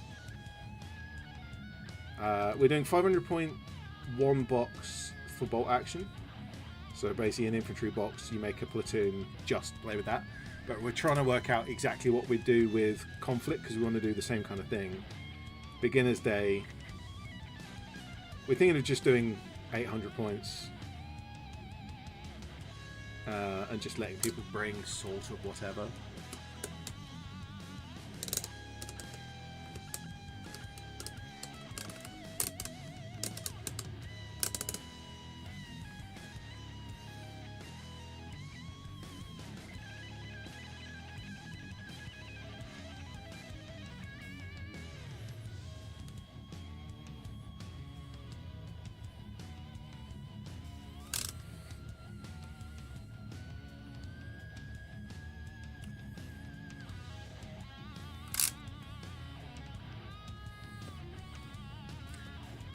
Chloe says, back to plastic models. First plastic update will receive units that are meant to be played with in hordes. Exception for Ursus for that mess. With a starter set and tin cans, because their assembly was a pain. What? I don't know what you mean by that. Alferia says, think they will do slightly different differentiation of pieces for the ease of tabletop, but we share the same kit like Ghosts. Yeah, so we're talking about the exosuits. The Ghosts have a close combat variant and a shooting variant, and they're part of one kit. So it makes sense for the assault frame and the battle frame would be one kit, because they're using a similar version of the exosuit. It might just be a different set of arms and a different head, because the actual torso and legs could be the same. Yuli says, why do you think Konflikt has been so well received? I think we can say its honesty surpassed the expectations. So there are 100,000 possible answers to that. And I don't know which ones are correct.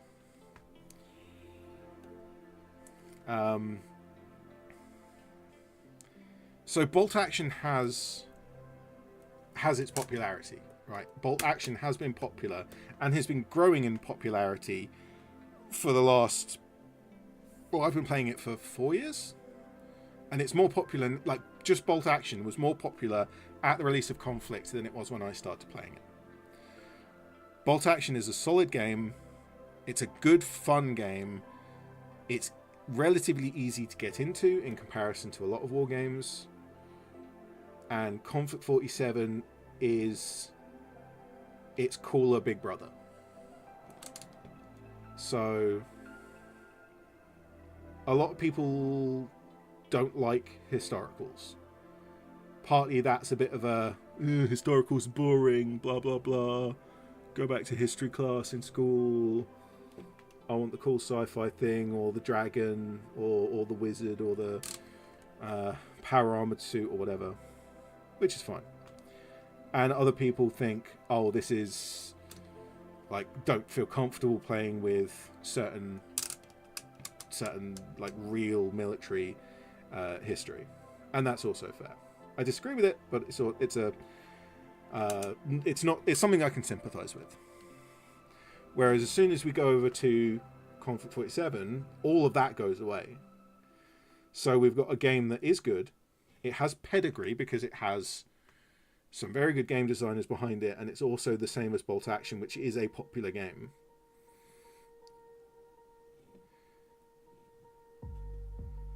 Oh, I'm getting too heavy with this.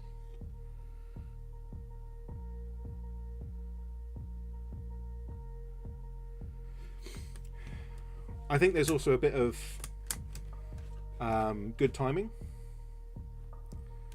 So certain other games that are more popular in the community have been consistently causing issues,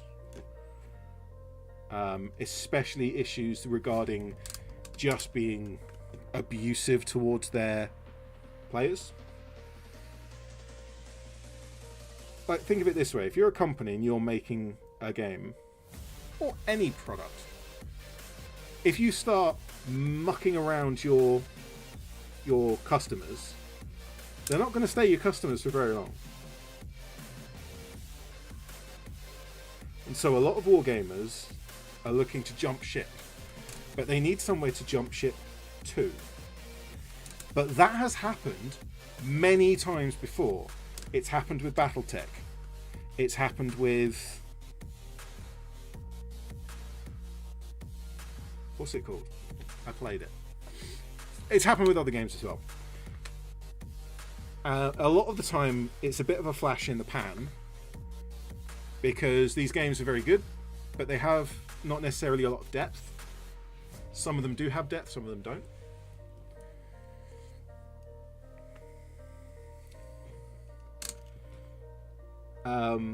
But Konflikt definitely has depth in terms of just the game. Forget the lore, forget the models, forget the storytelling.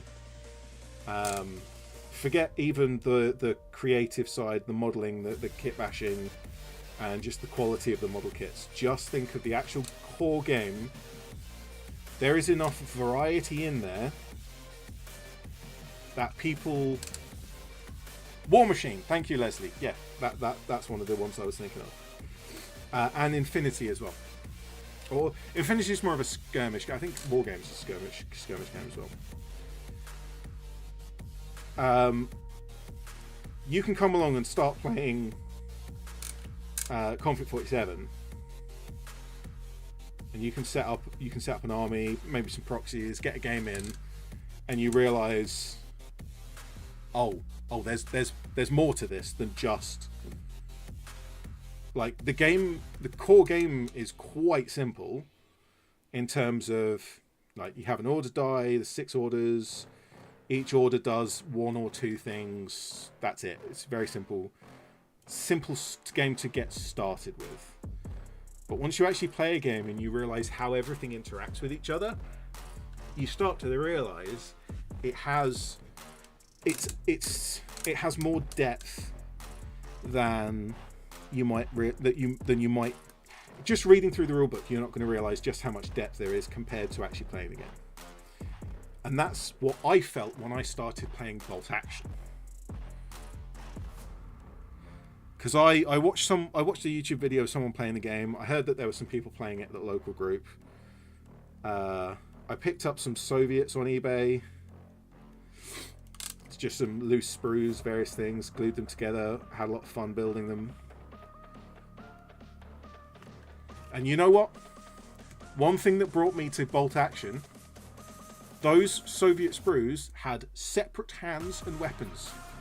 And I love that. It is so freeing to be able to have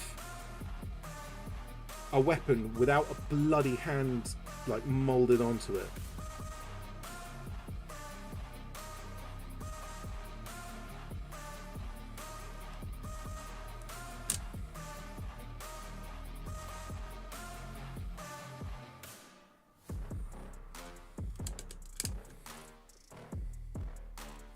It reminds me a bit of the old Catechins.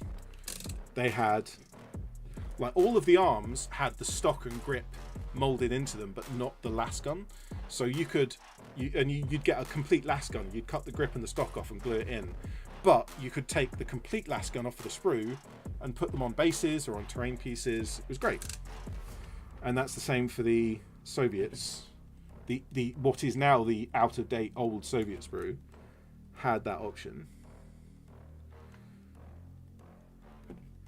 I actually hunted down the American version of that. So I've got a bunch of American arms with no gun stuck in, and I've got a bunch of American guns. I actually have quite a collection of loose guns now. They're all World War II stuff. But when I first played Bolt Action, kind of towards the end of the game, I was like, yeah, I've got the hang of this. This is a simple game to start, but there is so much more depth than in terms of rules. There's more depth than just the simplistic rules would let you think, and it leads to a lot of fun interactions. And I think because Konflikt is based on the same system, that same or something very similar, a lot of people are seeing that from different angles, coming to maybe slightly different conclusions, but they're realizing that concept of there's more to the game than just some simple rules. And there's so many other things as well as to why Konflikt is doing so well. The art style is strong. It has a coherent art style and it has a strong art style.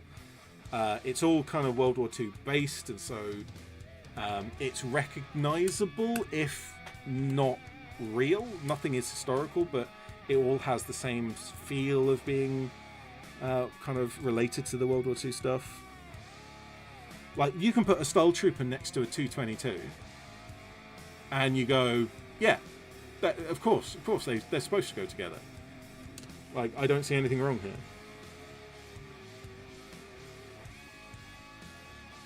And there's so many other reasons as well. So it's a good game. It's good models. It's got a good art style. And it has come along at just the right time.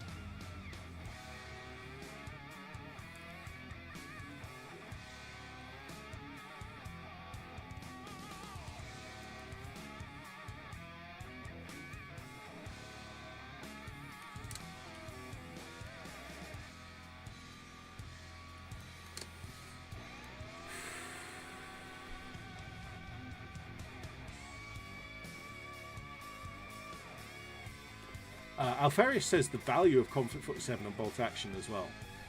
I think that question is skewed by Games Workshop prices. Because if you go and look at every wargaming company and compare the prices of a sprue of plastic models, just a sprue of human models, in 28 scale, you will find that a lot of them, not all of them, a lot of them are about £1 per model. Perry miniatures are slightly cheaper than that, some are slightly more than that, but that's going to be kind of a reasonable price. Konflikt 47 is about double that, so the Fireflies are about £2 a model. Games Workshop are about 4 times that, or 3 or 4 times that, depends on the exact kit. Some of their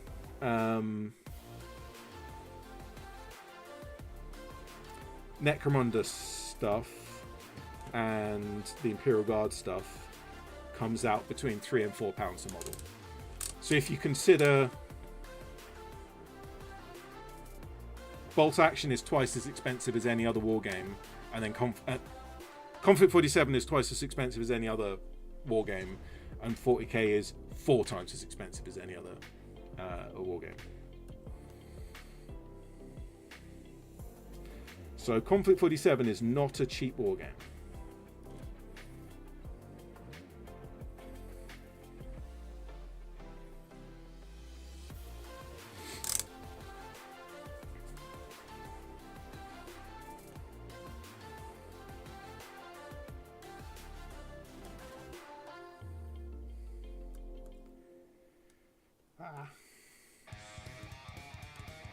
Oh, it's getting to that point where I'm making mistakes. I'm rushing. I'm getting sloppy. I'm getting messy.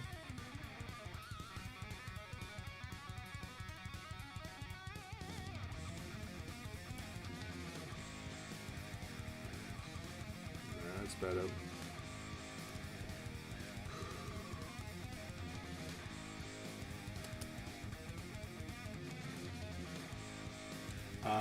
Clovic says you can get World War II models from anywhere, but Konflikt 47 has unique models.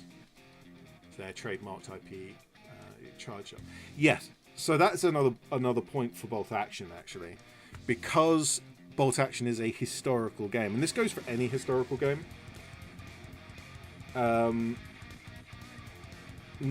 Like, no one holds the IP for anything in a historical war game other than the rules. Like, you can't hold copyright over a British Hussar or a Grognard or a Roman Centurion or anything like that. They're like it's not legal to claim copyright on that stuff because that's historic. The Thompson submachine gun is still in copyright. So if you're talking about World War II, that's just recent enough that there is the odd thing here or there that's in copyright, and the Thompson submachine gun, Auto Ordnance owns the copyright because they've had it in constant production technically since 1945. And by constant production, they mean they've made a few every year just to keep the copyright.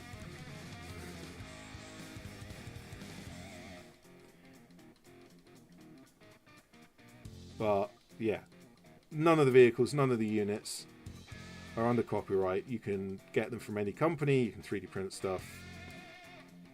Absolutely fine. Whereas Konflikt 47 is specific IP, so you can't. Technically you can, but legally you can't. In terms of copyright. Is it copyright or trademark? I can never remember the exact difference, but yeah, a Stahltruppen is under IP protection, so you wouldn't be able to 3D print like even an extra torso.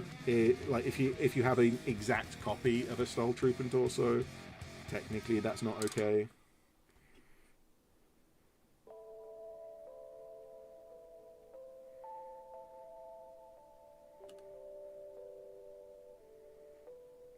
But if you found another set of models, whether it's 3D print or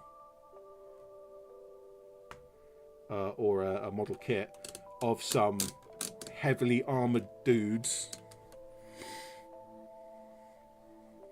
then you can use those in place of Stahltruppen, because that's the difference between a proxy and a fake. I need to do a video about this. This is something I've been meaning to do a video about, proxies and fakes. And proxies are an important part of the community. Kind of wargaming community.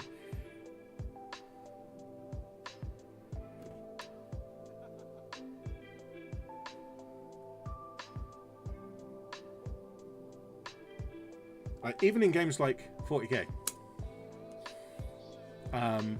Back in the good old days, people would buy historical models and Imperial Guardsmen and swap the heads over. So that's how we'd make Praetorians before there were Praetorians, or the London Royal Guard, or any other unit as well. Similarly, the Mr. Potato Head Gargant for the orcs, that was good fun. Loads of stuff like that.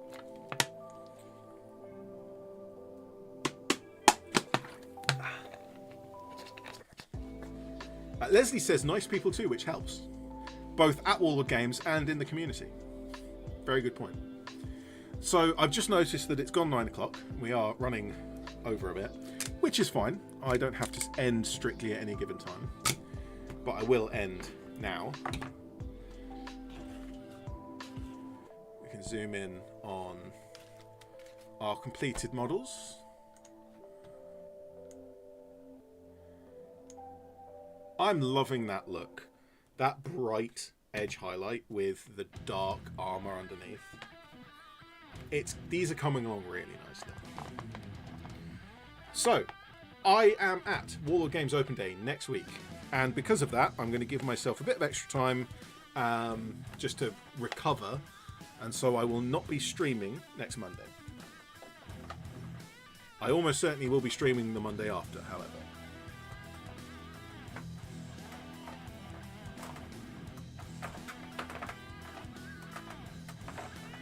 My paints are disobedient. I have a video most of the way edited for next week.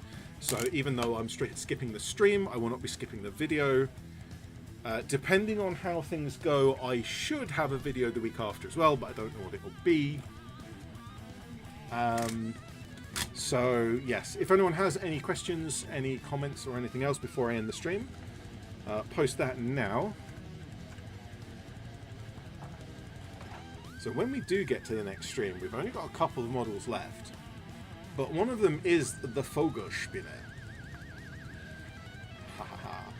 And the commander, and one more anti-tank gun, and all of the turrets for the Vogelspinne as well, which we'll have to get to, and the bats.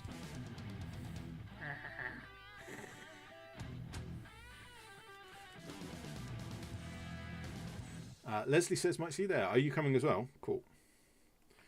Ryan, if you are still in chat, he said he was going. So we've got a bunch of people going.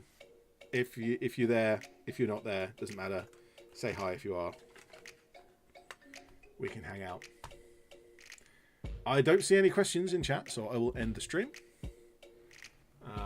Yep, I've been through all the stuff coming up. We've got a whole bunch of Stahltruppen well on the way. These might not take as many streams as the Fireflies did, but they are going to take a few streams. We've already had 3, 4? I don't know. I can't remember. A few.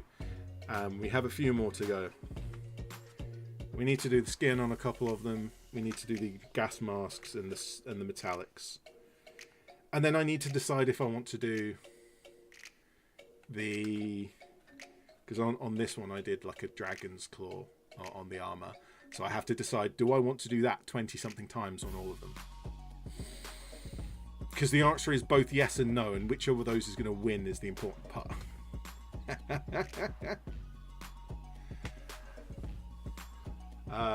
Alfarius says we're out. The Warlord game's open though. And sweet, has been awesome to catch a stream.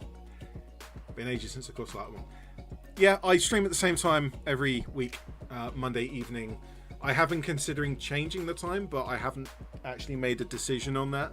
So for the moment, it will continue being Monday evenings, or UK time. It's evening. Start at 7, end at 9 UK time. So yeah, for everyone who's joined me in chat, thank you very much. We had quite a few people around today, so that's pretty cool. For everyone else, thank you very much for watching. I'm ED-SKaR, and I always will be.